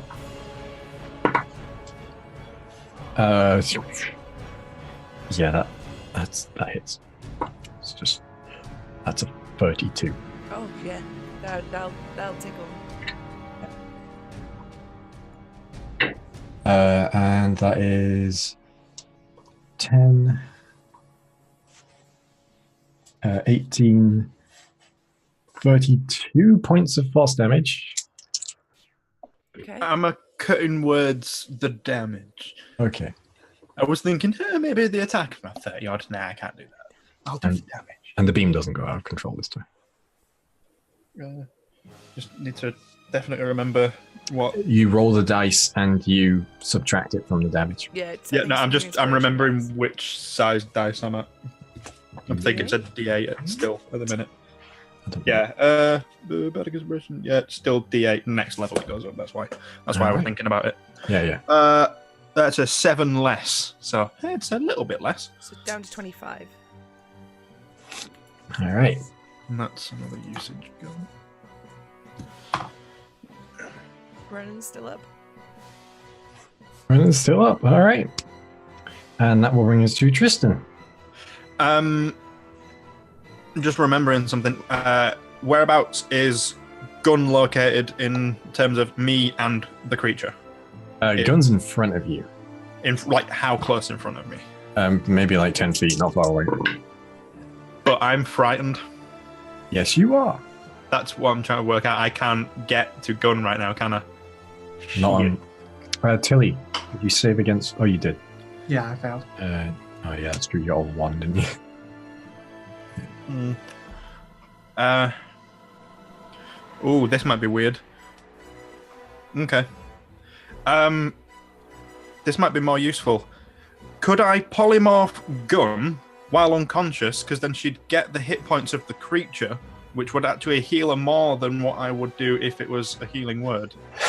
Would that technically work, being unconscious? I have to think hard about this one, because if I say yes, that's giving you a big loophole. Yeah, that sets a bit of a precedent. Hey, what's the best healing spell when someone's unconscious? Polymorph. Of course. Why didn't I think of it sooner? Yeah, stranger things happen in 5e. Hang on, I'm gonna Google it, see what What? Mr. Crawford says. Yeah, Big JC. So, this spell transforms a creature that you can see. Yeah, I can read, don't worry. I'm doing it more for my own benefit as well. And since we're, streaming... The spell has no effect on a shape changer or a creature with 0 hit points. Right, okay, fair enough. Someone else must have thought of this before. Jeremy Crawford's like, No. someone's trying to use polymorph wrong. Someone's being fucky. Live errata to the rulebook, the words appear on the page. In that case, instead... yeah. How many people are around 30-foot cube of it? Well, it's 15. It occupies a 15-foot space itself, so you're only talking 15 feet. So that would be Gun, you, Ronan. Is there a way that I could hypnotic pattern so that it doesn't get Ronan? Because Ronan is 1v1 in this thing right now. Yeah. Yes, I'd say so. Okay, then I'll whip out a hypnotic pattern to try and at least slow it down for a bit. In that case, then it's just going to legendary resistance. That. Oh, balls! I forgot that those were a thing. Ah. Fine. Well, I guess I'll just end my turn with trying not to be scared. Oh, would you look at that? What's the check for that again? It's a wisdom saving throw. Oh, that's a 19. You're not scared anymore. Yay! Magpie's dead. Berserker's dead. Namari. I was circling towards its back. How far away roughly am I? We'll say I think 20 feet so that you didn't get hypnotic patterned. But Gun's on the other side in front of its tail ends, basically. Yeah, you'd have to run through it. Oh, which you can do. Yeah? Yeah, you can run around the side of it. I will do that. All right. So And give run Gun to Gun's a side. potion. All right. So, The one we got, was that also just a normal one? the one you got given. At the beginning, yeah. Yeah, normal one, yeah. Oh yeah, we got given potions, didn't we? Yeah. A normal one is 2d4 plus 2. I have them right here. It's very useful. 9 health. 9 health, Gun. 9 health, you're back. You wake up. And that's going to end your turn, Damari. Yeah. Which brings us, at the end of your turn, the Chimera is going to turn its gaze towards you. Make a charisma saving throw. Yay. Gaze for Namari. Oh, that's good. 22. All right, nothing happens. No gaze for me. No gaze for you. Beginning of its turn, it heals some hit points up. Does it get its fire breath back? It's got no. Yes. Oh god. All right, so it is going. The dragon head is going to rear back and breathe fire, and that's going to hit Gun, Damari, Tristan, and Run. I'm just gonna lay back down and die. You wake up and you see the flames licking at the side of its mouth, and you just go. Also, Namari, you took 4 fire damage for being within 10 feet of it. 4, 5, 6, What save are we rolling? 12. Dex save, please.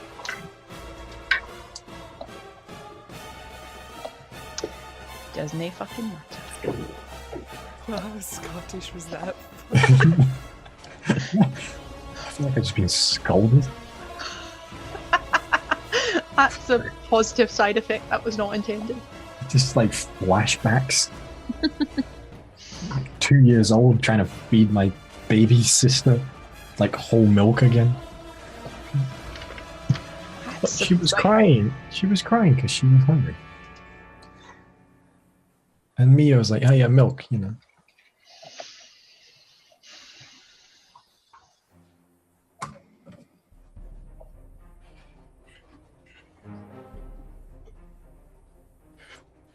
Okay, dex saves. A gun doesn't matter. Ronan? You got a 1.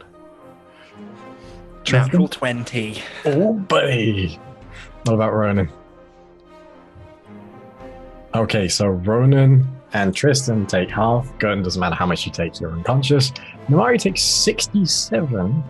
No. I'm gonna use absorb elements on Ronan. Okay.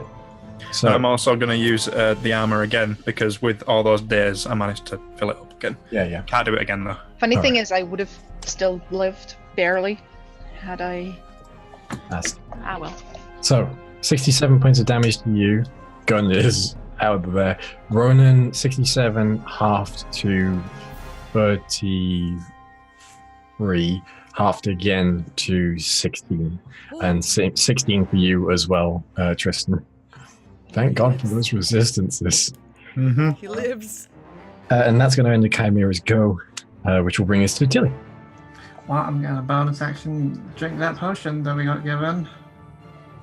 Yay. Take a little sippy. I actually rolled pretty well on that, so that's 9 health back. You're just going to do it gauntlet style and eat like a roast dinner that someone just left out in the arena here? Yeah, I wish. I'm still fucking afraid of this thing, so I'm gonna move another 10 foot back and shoot it with my sling again. If you move too much further back, by the way, you're going to fall off the edge, just so we're clear. Oh, is it like a shared drop? Mm-hmm. Yikes. Flat Earth. Are the chains accessible? Yeah, the chains are accessible. I'm gonna fucking run up one of those chains. You can start climbing up a chain. Russo run. Right now, though, I'm going to shoot it. That was a nat 20 and an 8. Miss. So, yeah. Actually, I'll move the rest of my movement towards the closest chain. Okay, go for it. You'll probably get to the chain this turn. Peace out, nerds.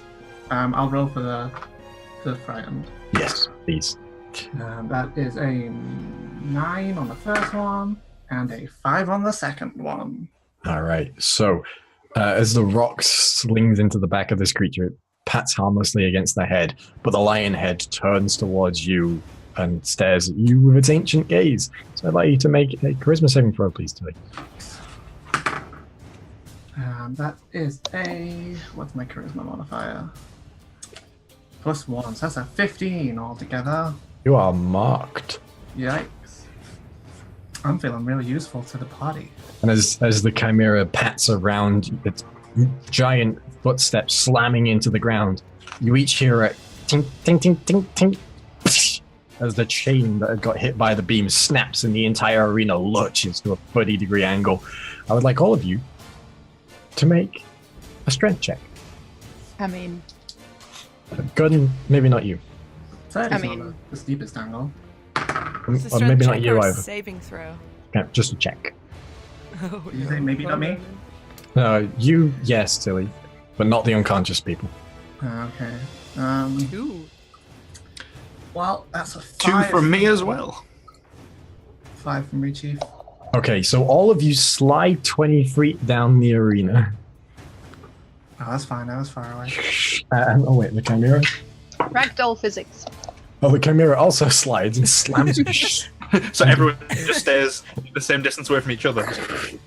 The chimera slams into the ruins and just obliterates them as its body passes through and just tears them to pieces. You hear the crowd start screaming and going, "You threw it all, Gun." Wait, never Nope. mind. Can't hear anything. No one hears anything. None of us can hear anything. None of us can hear anything. You're all too preoccupied to see the crowd going into utter panic. Ronan. Everyone's not prone as well, by the way. Everyone's prone. Even the Chimera? But yeah, even the chimera is sort of tripped over Oh, and is like crashed into the... Shit. That's advantage for anyone that's frightened. Except for Ronan, it's Except for Ronan, it's Disadvantage. disadvantage. He's out of and spell slots. you're out of First Zephyr level. Strikes. He has 2 second-level spells left. Oh, is Zephyr Strike a first level spell? It is, yeah. Oh, if I was second level. No. He's got it listed here as a first. Alright then, cool. So, Ronan's turn, stand up. First. Alright. Zephyr Strike. Yep. Sharpshooter, the usual. Yep. Is Zephyr Striking at second level now? Hmm? Is Zephyr Striking at second level? Yes. Okay. Cool. That was so close to being a crit. That was 19, which hits. Because it's Yeah, plus 11. Yeah, yeah. So. 8. 8. 8. Absorb elements. D6. Okay. 12.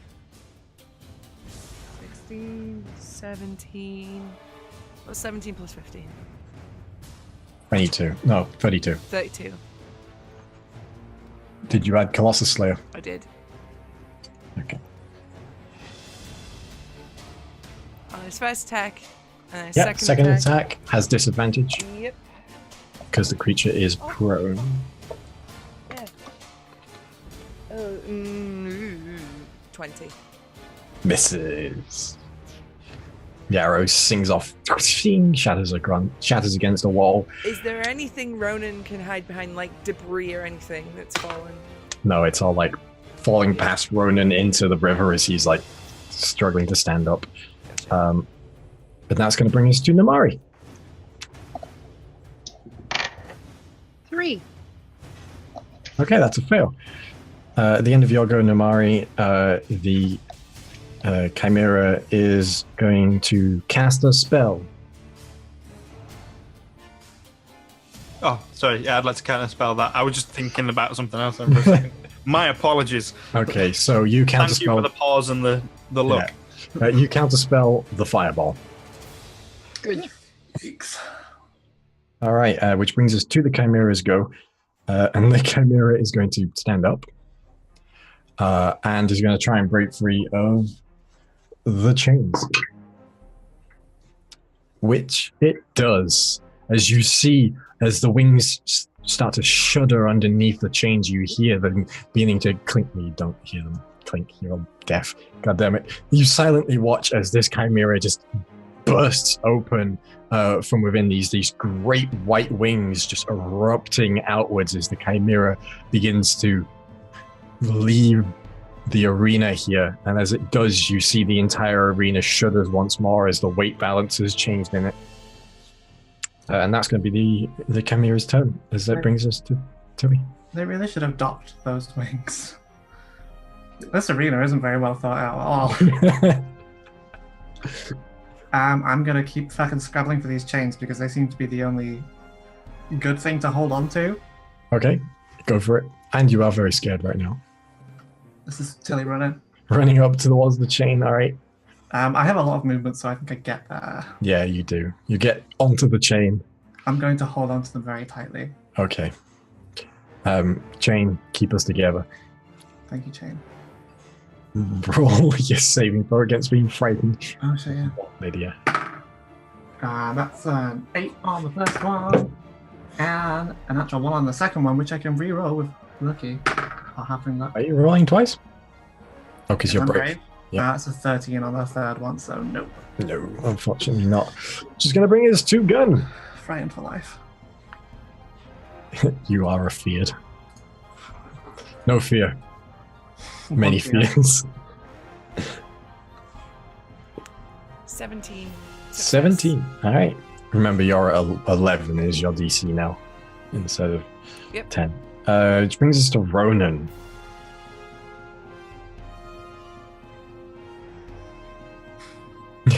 Just gonna single-handedly take that down where we're all just.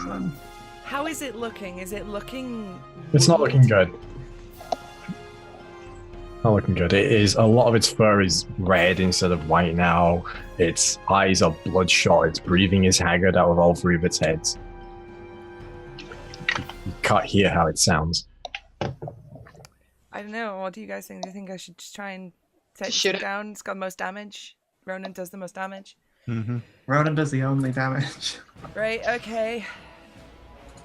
With the group's blessing, I'll use Ronan's last spell slot to Zephyr Strike. It's okay. I have a shit ton of spell slots, and I can heal too. So Okay. So, this thing's stood up now, right? Yeah. So, we have advantage back. Yeah. 22. Yeah, that is. Okay, I didn't call sharpshooter, so no sharpshooter. But Zephyr Strike and Colossus Slayer. I mean, if you called sharpshooter, that would have missed. Yeah, no, sorry, I didn't call it before I rolled stuff.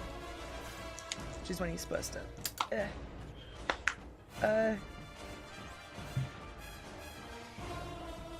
11 plus 5, 16 on the first.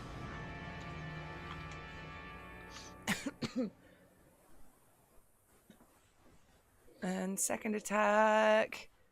Let's try sharpshooter on this one. Okay, go for it. That is a big fucking miss with a 4. Miss. All right. So, as the arrow sinks in, the creature turns its lion head and stares at you, Tristan. Make a charisma saving throw. Wow. Overconfidence. It's a slow and insidious killer. Thank you, Sturt. 24. Very slow. Yeah, that passes. Which will bring us to you, Tristan. Okay. Second level healing word for gun. Okay. Something happens to the arena that none of you are looking at, so don't notice it. I'm looking everywhere. I'm on a chain panicking and staring everywhere. There's a chimera in the way of you seeing it. Okay. That you're trying to not look at. 12 points of healing to you. All right. Are you still frightened? Nope. Nope. All right. Anything else you'd like to do about that? I'd like to move up to gun, actually. Okay, so you move towards gun. Mm-hmm. Gun. Actually, yeah, because I've still got a little bit of turn left. I could potentially say something, right? Yeah. Okay. Giant ape. Yeah. Yes! Okay. Tristan runs up to you and very loudly, because he's deaf, goes, "Giant ape!" And forgets the inflection to make it a question, I'd imagine. It's just like, "Giant ape!" Yes! The first thing you hear when you wake up before you hear that is you hear the sound of bending steel. Oh, shit. As in, this thing's gonna fucking go? as in something very large is going ting, ting, ting, ting, ting. You know, in the movies when there's like a metal cable and it's like, No. yeah. Sound. Yeah. And that'll bring us to Namari. Actually, at the end of your go, Tristan, it's going to stare at you again. Make another charisma saving throw. So many ancient gazes at Tristan. Well, that's a 19 with a +7. So... What on my nose? Your fucking dunk tongue. Thing is, it hovered on the 1 for like a split second, and I almost had a heart attack because the overconfidence would have killed me. But I'm going to balance out your wonderful, wonderful dice roll What do you know? with a 6. What do you know? You know what the worst part of this is? If this arena falls and kills all of us, that thing can fly away. Yeah. It's already flying. Yeah. Oh, it's the Chimera's go. Oh god, that hurts. It burns. Burns us. It doesn't get its fire breath back. You'll be glad to know. Thank God. Oh, that's nice. I'm kind of I glad mean, to know. it'd be a mercy at this point, Stuart. So instead, it's going to try and cast a spell. Do I still have my reaction this round? Yeah, I do, Yes, because it's it's just in been my your turn. turn. Yeah, so yeah, do I have... I do still have the capacity to counterspell, so yes, counterspell. Okay, you counterspell the charm person on you. Oh, Nice. Sorry, it was a second level one, so charm person on you and Run, Nice. Thanks. It's good. which will bring us to Tilly. I'm going to take a bonus action to hide in these chains. Just like curl up in one of them. That's a 15 on the dice, and my self modifier is probably pretty good. Yeah, so that's a 23 to hide. Okay, yeah. And you're frightened, bro? I can start shimmying up these chains, right? Yeah. I'm like good at climbing because of the Yeah. Because you're a thief, you can just first in roll the is day a at the office. second roll is a 10. No, unfortunately I'm getting out of here. it's crawling away. Which brings us to actually at the end of your turn. It's going to stare at you again, Ronan. Tristan, very intent. So Saving charisma throw. saving throw. Yeah, you know Tristan, Ronan, it's just white guys, all the same. That's an 18. 18, you're marked. Okay. Dead white guys at this rate. Which is going to bring us to Gun. You're awake. I'm awake. I'm being shouted at. The chimera is in front of me. Chimera's in the air. Chimera's in the air above you. Oh, like way up? No, like 15 feet. It's like hovering above you. Where's Namari? Like a good 30, 35 feet to your right. I was right. I mean, I probably no, slid wait. away because No, I that's- gave. That's Like, right. No, basically- Namari is on top of you, bleeding out. Well, now I imagine that to go. Oh wait, no, you're not bleeding out. Well, you are bleeding out rules-wise, but you're char-grilled right now more than anything. Mm. Yeah. Not so ancient Smell days. barbecue as you wake up, and you're like, and you're like, oh. Jesus Christ, Stuart.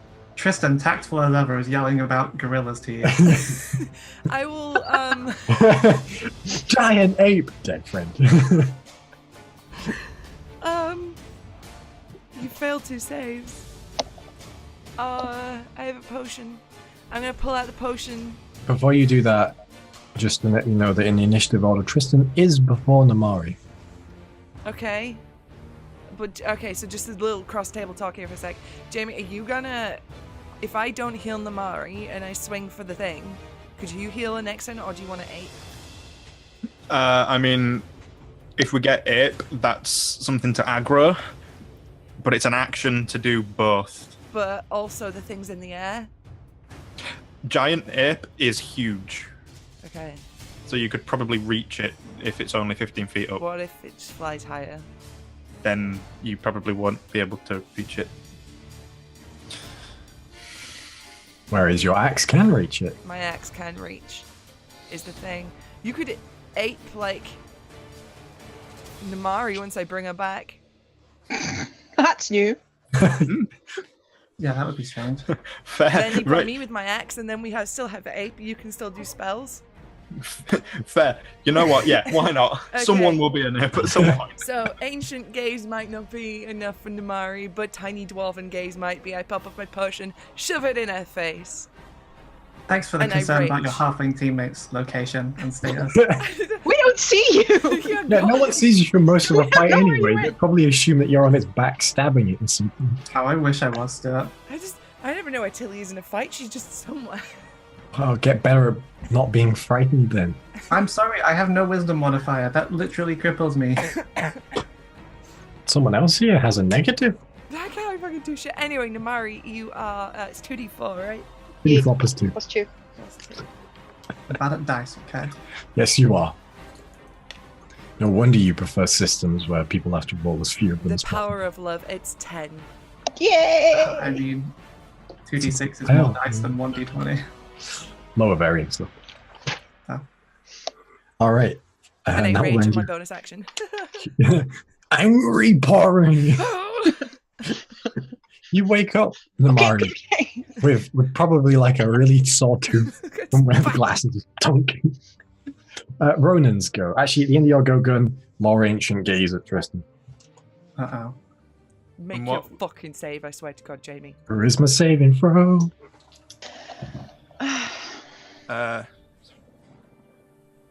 23. Okay. Ronan. Ronan, okay. Ronan is gonna just fucking shoot this thing. Go for it. I didn't call sharpshooter, and that's 19 anyway. That's a miss. That's a miss. Second attack, sharpshooter. Let's. I've also just remembered I've been adding my dexterity save instead of my charisma save, so it's a plus Alright. 9, not Alright, a plus okay. 7. Yeah. I've been underselling. Sorry. That's a 22 on the dice. Wait, 22 on the Not dice? 22 on the dice. What am I talking about? 22 in total. Sorry. Yeah, that is. I was like, hold up, what's the wacky D20 means? Look, I've had to deal with a lot of numbers tonight. Leave me alone.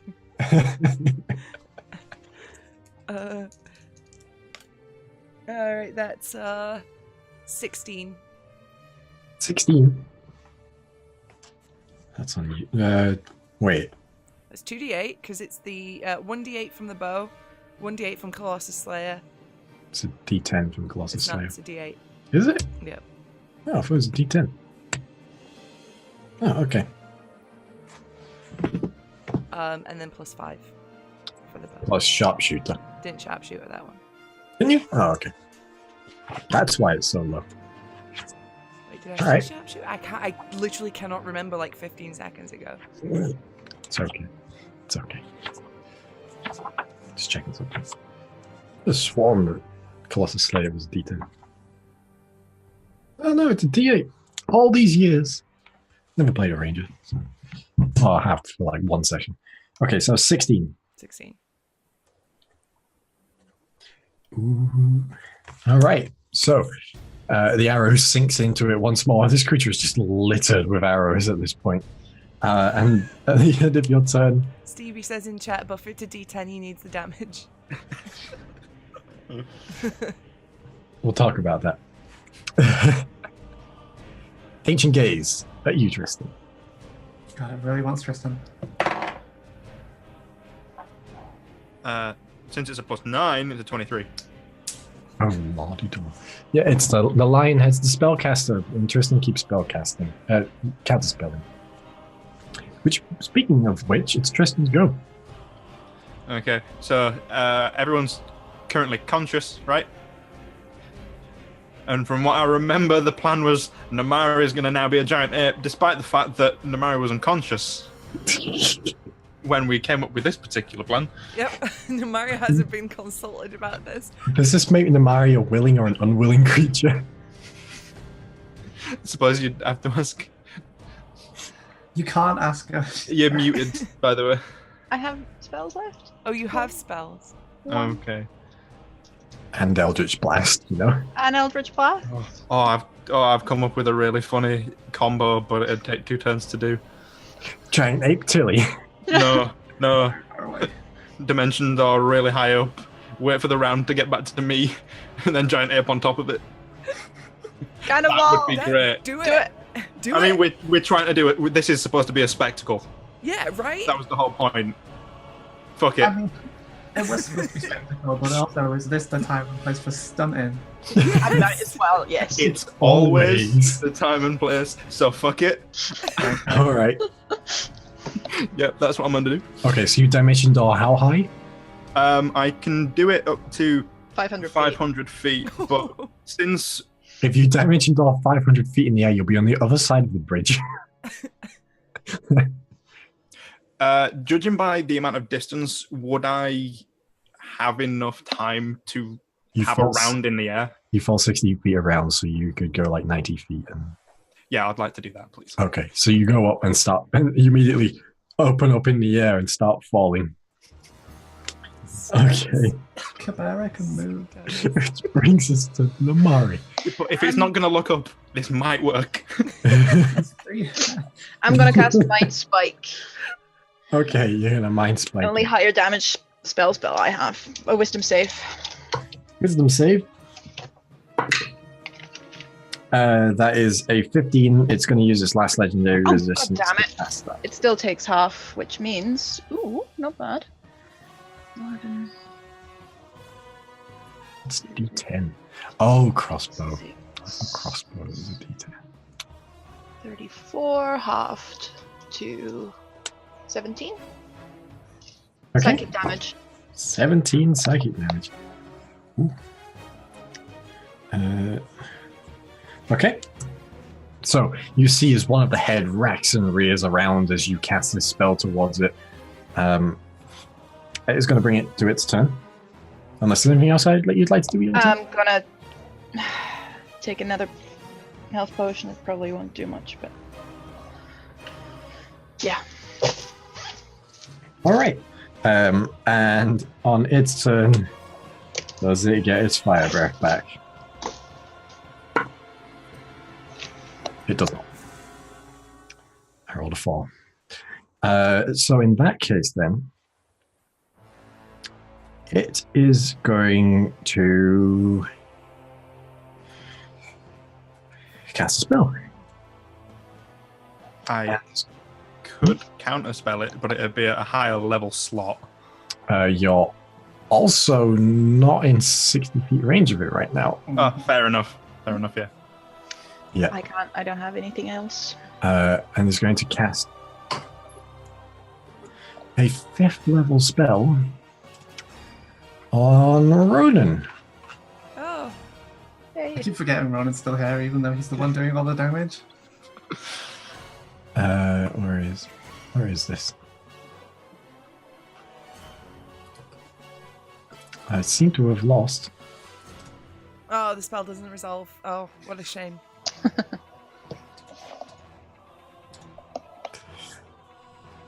Made me do it on you instead. Okay, so I'd like Ronan to make a dexterity saving throw, please. Dex save. Yes. From Ronan, let's have a look. Alright. 20, not natural. 20, so it's going to pass that, so it's half damage. Nice.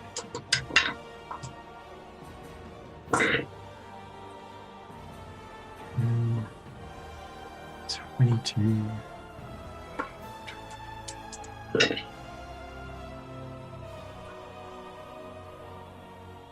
That's 31 points of fire damage, halved to 15. Oh, and he's out. Thanks. Okay. As Ronan gets hit by a very, very potent spell that just does fire damage. It just does lots of fire damage. And so that will end the Chimera's go, as the Chimera is going to fly another 15 feet in the air. Vertically? Yeah. Oh, good. Which will Because bring us... I didn't calculate for it moving anywhere else. It doesn't know where you are, buddy. Thank fuck for that. Which brings us to Tilly. I'm gonna keep using just all of my movement to go along this chain.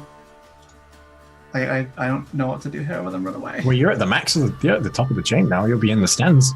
Yep, that's fine by me. You're in the stands. There's a bunch of people in there. Some of them look very scared. Others don't look as scared. Well, I look very scared. Unless... I look very scared. You do look very scared. Okay. Good news, though. You can all hear again. Oh, sick. I can hear the screams. You can hear the screams. You can hear the metal buckling, the sound of the chimera roaring. Brings us to Gun. Okay, so Gun is fucking furious. Gun has also dropped rage because Gun did not take any damage. Well, Gun's gonna rage again. Okay. Choke him and spit. And then Gun's gonna take out the axe. Drop them all, grab the axe. Okay. Well, not drop them all, but take the axe instead. I mean, you have to drop them all, otherwise that would be your Okay, turn. drop the fucking maul. Okay, so the mole starts rolling down. Yeah, I was gonna say. Do you want to drop them all? Yeah, because I can't do anything else. I mean, Okay. could you not drop them all like above you so it Yeah. would roll into I you? drop it so Yeah. it like leans against There my you leg. go. Yeah, You drop it between your legs. yeah. It's clutching it between the legs. Like. Okay, and then I've got It's the like axe. you've got things in both hands, so you put one between your legs while you open the door, and yeah.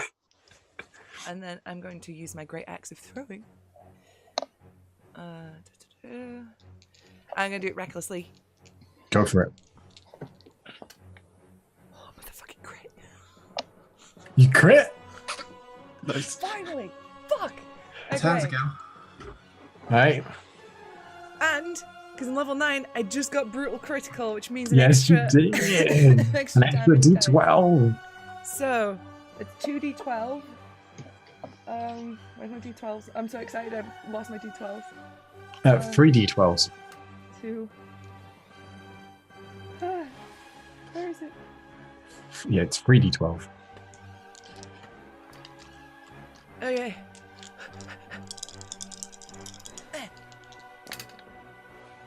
Oh! Okay, 1, 11, 6, 17, 3, 20, plus 11, so 31, plus 3 rage, 34.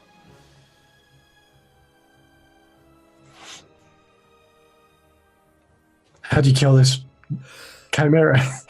This fucking axe is Oh! blessed.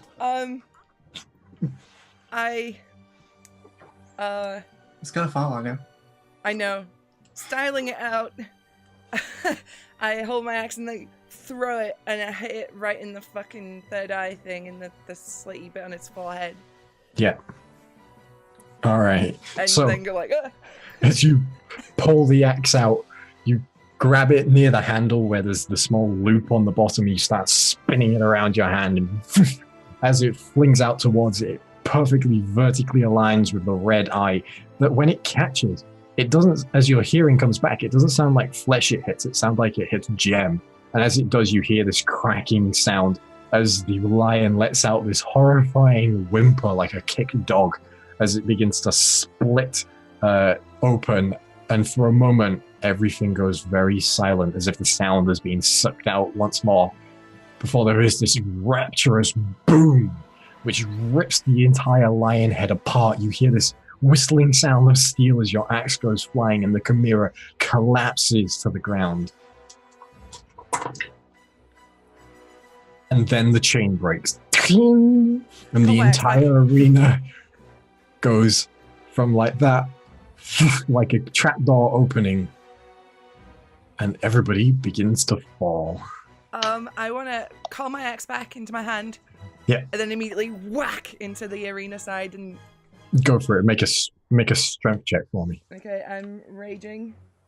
And since we're out of combat now, what is everybody else doing at this revelation? No, Tilly, you're safe. Yeah, I'm watching horror from the stands. 27. Okay, so you just bang into the side. And clench my thighs like I've never fucking clenched before to hold that wall there. Bonus action to feel ashamed of myself. Yeah. Instead of polymorphing into a giant ape and giving it the people's elbow, Yep. I'm gonna turn into a giant eagle so that I can fly. And if any one of my allies Ronan. needs Ronan's rescuing, unconscious. Rescue Ronan's Ronan. unconscious. We can't kill him when I'm looking after him. yeah, I'll grab Ronan then. How many I people could feel have? like I should say I was told by someone who's watching that I missed a line out of the spell I cast, and Ronan should be dead. So be glad that I missed that line. Oh, well, rest in peace, Ronan. Nice knowing him. Because the spell was immolation, and when immolation kills the target, it reduces it to ash. Apparently. Oh, So be glad that I forgot to read past the first line of that in my panic.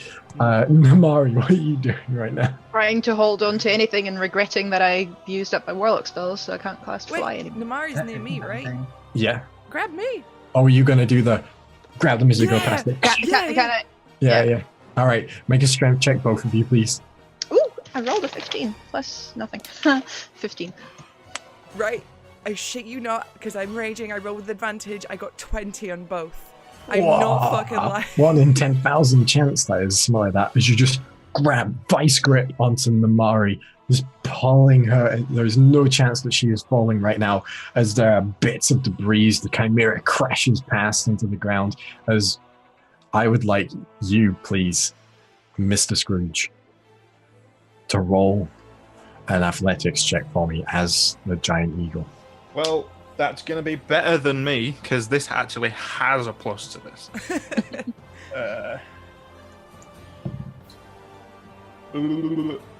17.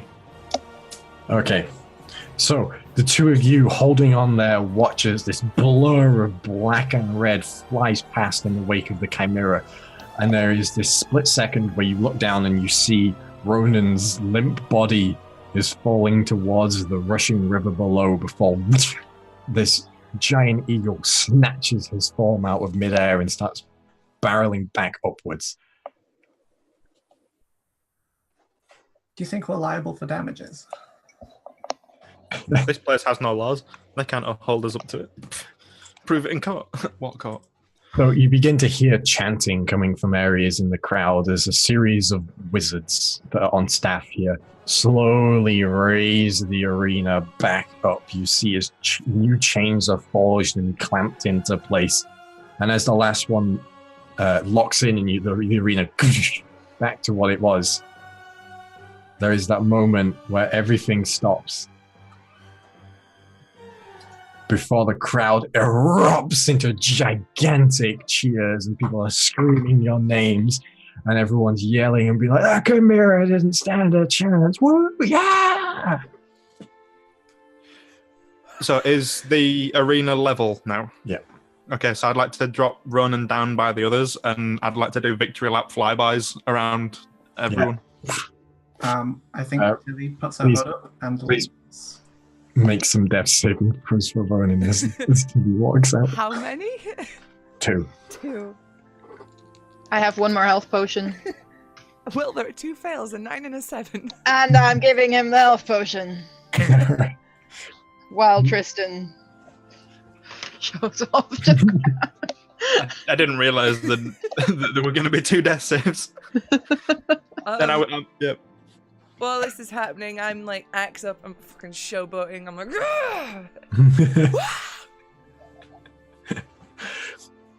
but also, fuck me. And you see one of the gates opens and the ramp is lowered down into it here, and you see your wondrous patron is there, your sponsor for this, and he sort of beckons you forward. 6 for Ronan. 6 for Ronan. The Gianni beckons you in, and he's like, "Oh, absolutely wondrous! Simply divine display. The bravado. Oh, it's fantastic."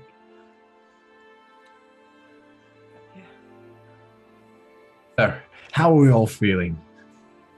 I think the camera just pans to all of us in various states of fucked. Then I just kind of swoop down and then give everyone like that heroic, gust. So now we look super epic. And then As you like transform back into Tristan, tip your hat. Straight on the hat. Yep. Well, you'll be glad to know that someone very special wants to meet you after this fantastic display you put on. Of course, you will get your prize money while we're there. Who is it? Who is it? Well, someone you should very much want to meet. Shows you're in some good graces here in the arena. Vortigan, of course.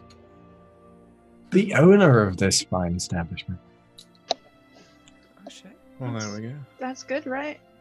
Oh, yes, of course. He wants to speak to you due to your wondrous performance. Wants to meet you personally, the famed curse breakers. Can we get a little bit of a Can we have 10 of an minutes? us moment? Just Oh no, he wants to meet you right away. He's not a man to be kept waiting, you know? Yeah. Much like myself. I don't like to be kept waiting. Short and sweet, that's what they say about me. Mm-hmm. And sort of through a smile as well. I'm just and everyone, people are watching, and this was supposed to be a spectacle. So just pretend like we're all okay for now. Oh yeah, half a gun is missing, but she's like, We'll patch each other up as soon as we're out of eyeline. It's great. "What's the dirt? It'll be We'll fine. Walk it off. We'll be fine." Aye. Yeah. Do you want the chaser to this shot? I'm above half health. I'm fine. Tilly's just sneaking out. I'm just below half by 4. Fuck you both. Yep. All right, So- then lead the way, I guess.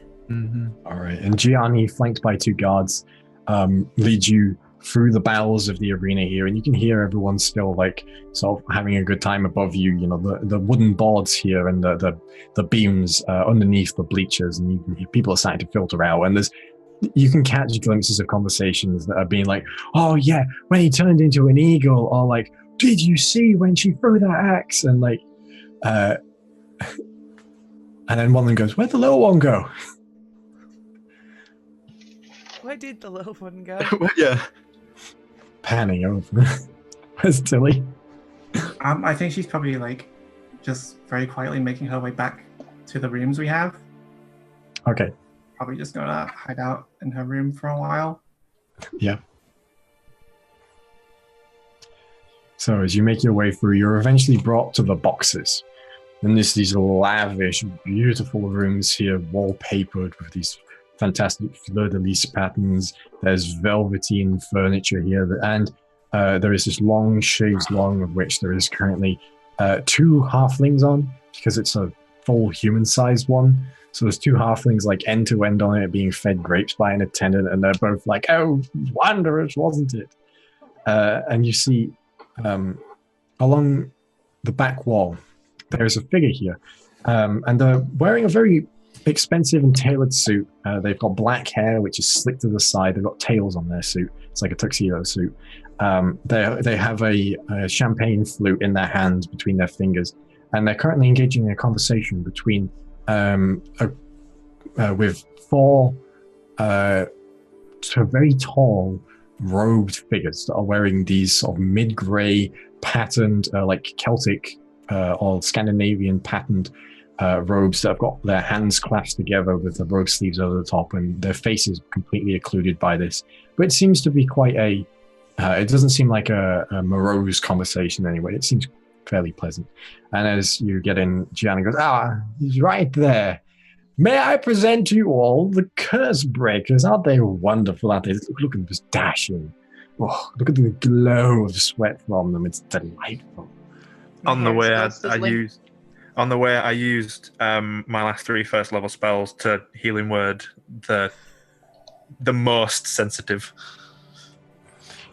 All right, and you see this figure stops their conversation and turns, and he's like, "Oh well, if it ain't my headline act for the day, Oh, it's wonderful to meet you all. My name is Vonnegut Landeville, and it's been a pleasure seeing you fight today. I must say it's fantastic to welcome such people to my arena. Oh, I gotta say, I absolutely loved your fight today. That is only the third time in history that we've had to break the arena like that, and that was amazing.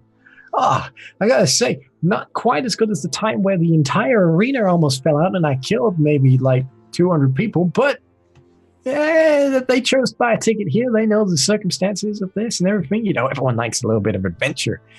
Where I'm getting ahead of myself here. A pleasure to meet you all. As I said, my name is Vonnegut Landeville. Who are you all? Give me your actual names. I just know you by the Curse Breakers. Well, I'm Johnny Cash. Make a deception check. Every time. Okay. What's my bonus to that again? It's been a while. Okay, so that's You're just flexing. That's what you're doing right now. that's a plus 13. So Like I said. 31.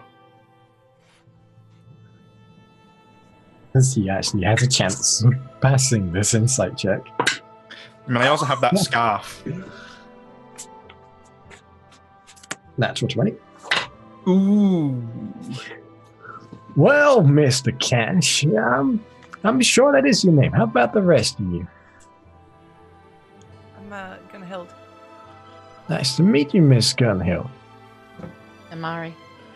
Pleasure. Ronan probably gives his name. Ronan Yeah. Bragforan. Yeah, you get the full You're a dab hand with that bow. Oh, where's your friend? Yeah, the fifth one. Where'd she get to? I mean, for all y'all know, like that arena went vertical at one point. I might be in the river. Did we not see her at all, like leaving? The last thing you would have seen is Tilly clambering up a chain before Tilly vanished, then Tilly hid.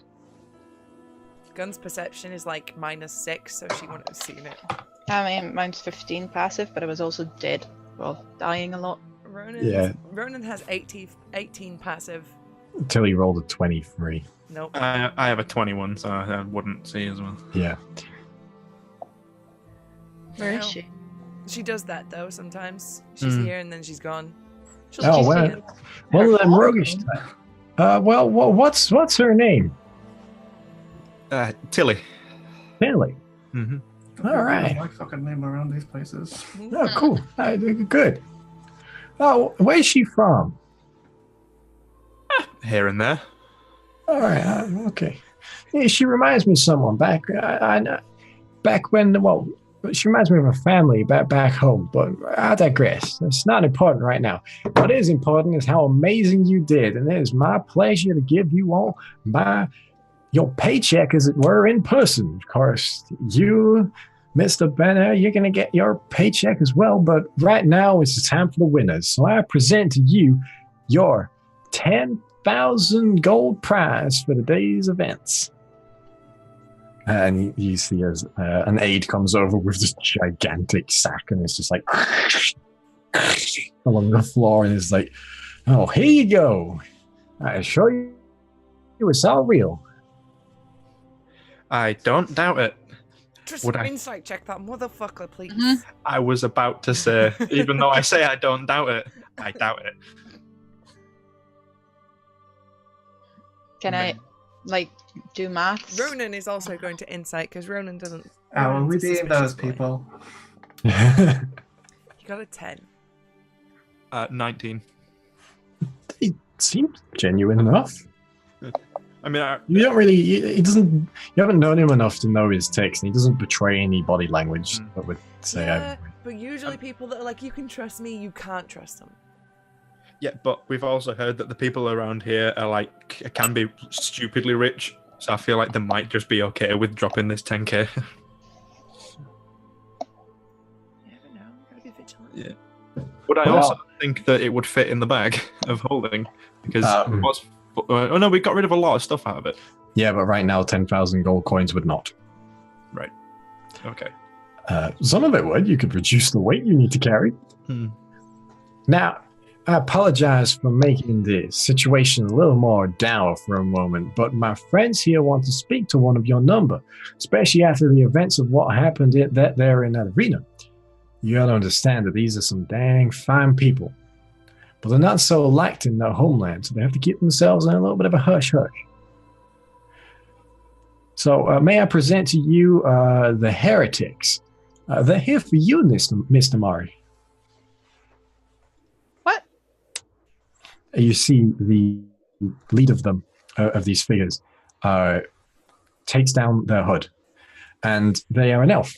They have the long elven ears, the sheer features, stark blonde hair, and dark caramel skin, and these piercing blue eyes. And as they look down on you, they say, I am Landai of Coralon. Okay. The Coralon. I look at Tristan because he's got. Oh yeah, like I pricked up at that as well. Just a lot of what the fuck's happening with eyes only. Like, I'm just like, why are you looking at each other weirdly? the two half-elves look at each other, make a note. Like, in the party now is like, what? and I'm getting very defensive and step back a little because, well, kind of wanted for murder as well. Anyway, You are proof. Of what? For what? Of our Grace's intervention. And how do you come about that particular thought? I was visited by a dream. Not 10 moons ago. Of a figure standing before a tree. Upon a mountain. She bore hair of flame with a strand of blue. Did you try and eat someone too? Not to my knowledge, no. And he looks very confused. Now we all do.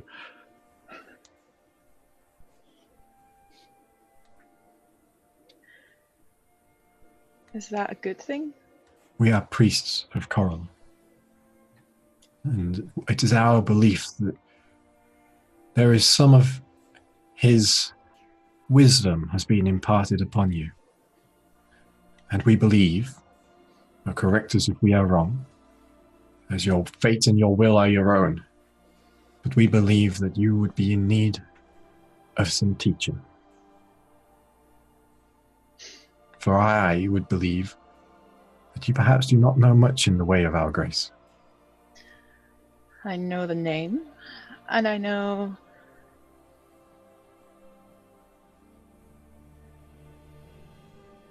that they probably have a bit more faith in me than is warranted.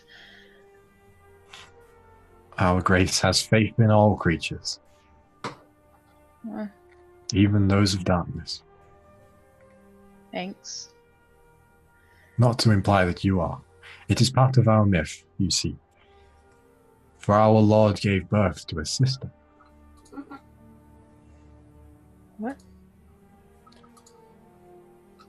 What does that have to do with anything? What sister?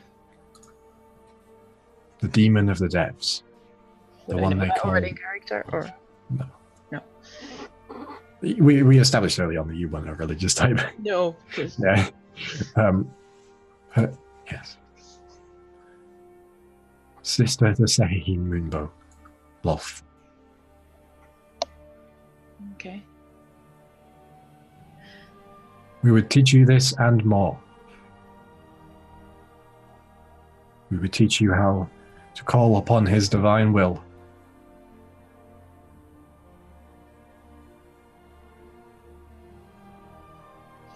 Would that help me protect them? Yes. Okay. How much reading do I have to do for that? It is an unfortunate tale to tell, for all known books of our grace no longer exist. Cool, I'm in. And as such, our tradition is oral. No, that's fine. That's fine. That's. What are you pointing at me for? No, I was pointing at Jamie. I can't believe I'm not here. Fucking What did I do? The conversation did about the one thing I nothing. remember.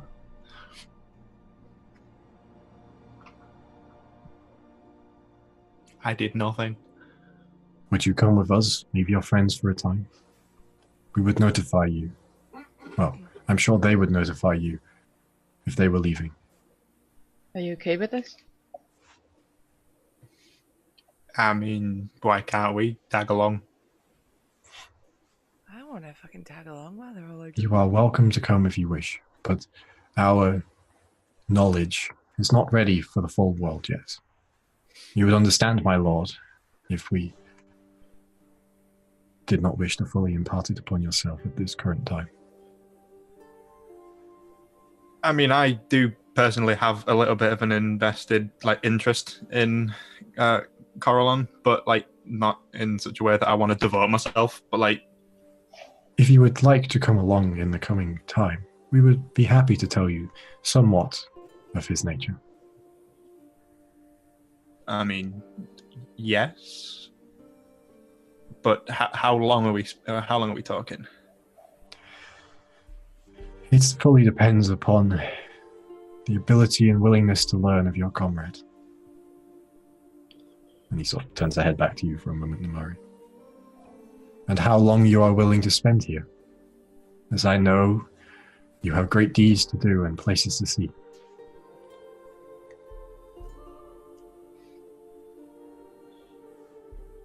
Well, I mean, I'd hate for you to go by yourself, but I mean, I suppose it's up to you. But given the circumstances, She would not be out of your knowledge at any time.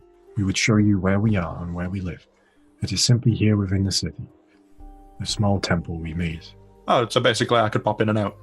Yes. Oh, well, yeah, that's fine. Apologies for my lack of clarity. It's fine. You know, mysterious types are mysterious types, so it's fine. Mysterious by necessity, not by nature.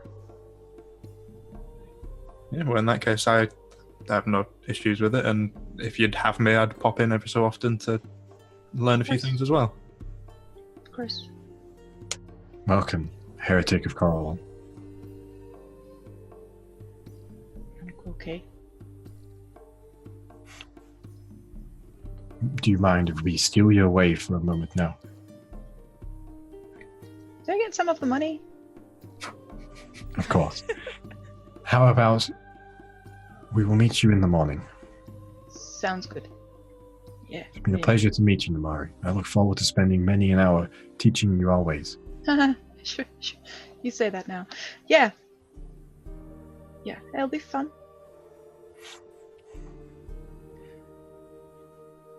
Hey, so this all started when I dunked you in that water, so if you need to be dunked in water again, you know who to come to, because I am apparently an expert at it. Oh my god, I'm at run, and that was gun. Fuck you, Jamie. I hate you so much. So next week, there's only going to be 4 people here. I will let you know if I need drowning. No, it was... I think these people are not the type for that to become necessary. You see, he opens his robe and you see this no weaponry there at all. He's wearing quite plain clothes underneath, but has a big symbol of a tree hung around his neck with 5 stars above it. How many stars did we see before? 9. Okay. 9. Or was it 7? I'll go back over my notes, but I was wondering whether or not there was the same amount we saw. It's not, it's lower. Right, okay. But in all seriousness, though, Namari. I take out the book where I have the press leaf. I do owe him. And I was barely any help in there. I would like to be able to make up for everything. I think this is a good start. I don't know if I'm the type of person who can make use of those teachings, but it's worth a try. Yeah, and it'll help with the other thing we talked about too. What was the other thing we talked about? About not trusting the magic. Yeah, cool. Yeah, The conversation you had with Gunn when she was bench pressing a tree. With me on it. Yeah. Yes. Yeah. It was weird that one thing I did with the... I didn't feel like her. Which at that point I look around because everyone's still in the fucking room, right? Especially the weird American. Once again, I'm glad you got American though. I'm happy with that. I mean, it's an improvement. Well, that was technically a compliment. Next week there'll only be 4 people here. A compliment delivered by medium of dagger is still a dagger. No, just backhand. Not any better. It's less damage. Oh, fuck. But yeah. You see, before I- Vandari places a hand on you and goes, all in due time. Yeah, I would have stopped myself at that point because talking to Gunn, like, oh, whip. Hey, excuse me. Private conversation. Yeah, well. I'll be here. If you need me. Yeah. I do need you, though, to give me 2 gold because you owe me a pint for saving your life in the arena. Because you're going to go get squished and my very impressive muscles saved you. I remember dying because I saved you first, dear. But then you would have got squished. I wouldn't have gotten squished if I hadn't saved you. I don't know. We're all friends here. You know what? Fine. And I give Gunn 2 gold in sort of closed hand. And it's not just 2 gold, it also has the ring. Ooh, shit. Okay, Okay. I will. Just keep it safe. Keep it secret. Keep it safe. Yeah. And if I have to do a sleight of hand roll for that, that's fine. I don't No, wanna- a narrative. that she has the- Narrative roll's fine. Unless anyone else wants to see if they see it. Alright. Is Tristan too up himself to look? Usually. I mean, I wouldn't be purposely looking for it, but that 21 passive. Roll a sleight of hand check. There's always one. Always Jamie. Fuck you. I rolled an 18, but I only have +2 sleight of hand. Ronan would mention it, but as Stevie says, he wouldn't notice it. He wouldn't mention it. Yeah, I wouldn't mention it either. I just wanted to know if I noticed. How do you Yeah, have that no. much wisdom? Hey, that's observant. Passive perception. But yeah, so Gunn will, tighten her fist and nod seriously. All right. And so the heretics will nod. We will see you in the morrow then. In the morrow. Who says in the morrow? They do. I do. Stuart does. That's too easy. I'm not even going. So much your cell phone. Holy shit. Shut up. And as they leave, the last thing, the last one stops before he goes past you and goes, a first lesson for you to think upon for the night. In Coralon's light, leave the past behind and embrace the future. He nods and steps off. Oh, is this what this is gonna be the next? Oh fuck! You're gonna talk like them soon. Yeah, at you all the time, just on purpose. Please just kill me first. No, because I will leave the past behind and embrace the future. Okay, I need a beer right now. I'd like to as well mimic that guy's voice and say, as heretics of Kureon. Because I can do that too. Sorry. I just jumped in there. I will use my mage hand to slap him over the back of the head. Very soft. Yeah. It's like oh. That'd be such a interesting reaction. All right. And Vodagon's, well, you've had a hell of a day today, and I'd imagine you're not probably in the mood for champagne and smoozing, so I'll let you get going. But do know that I might invite you around for a party in the future, and if you ever wanted to come back into the arena, you're always welcome. We'll make sure to ramp it up to something even harder next time. Cool. Maybe let's sleep on that first. I mean, I'm down for a budgie. I mean, I'm totally busy with them guys over there. Yeah, and we don't want to come back too soon. We want the people to sit on it for a while. It needs to be an event. I understand. Let them stew in their own juice. Exactly. Yeah. I understand. Well, I've got something to gain from you, and you got something to gain from me. So I see that this is going to be a very amicable partnership in the future, and it's been a pleasure to meet you all. And if you're ever in the Wormwolds, make sure to stop by my family. They're a wonderful bunch, and they'll treat you all to food and drink, and won't ask for anything in return. And that's why they're broke. What? In the Wormwolds. That's where us Harplings from, originally. I moved out of there some years ago, left on a rite of passage, and never came back. So if you see the Landeville families up there, well, make sure to give them a holler. Finest hospitality in all of the south of the Wormwolds. We'll be sure to do that if we stop in. All right, good to know. It's been a pleasure meeting you all again, as I said before. Same to you. Bye-bye. Pleasure.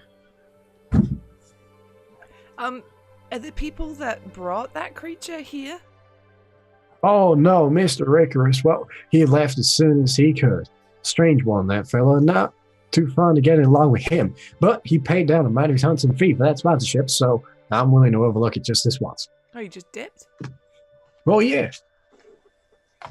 Made sure he saw it getting released on you folks and then walked out. I reckon he'd be halfway to nowhere by now. Just rude. I'm not one to judge of people, you see, so... Oh, I judge them all the time.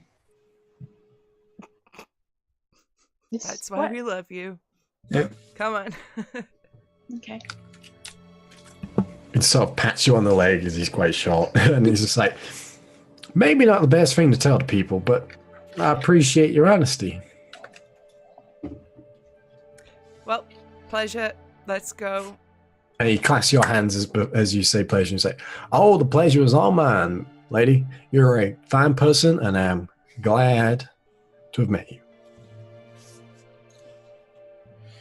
Shake his little... Shake. Yeah.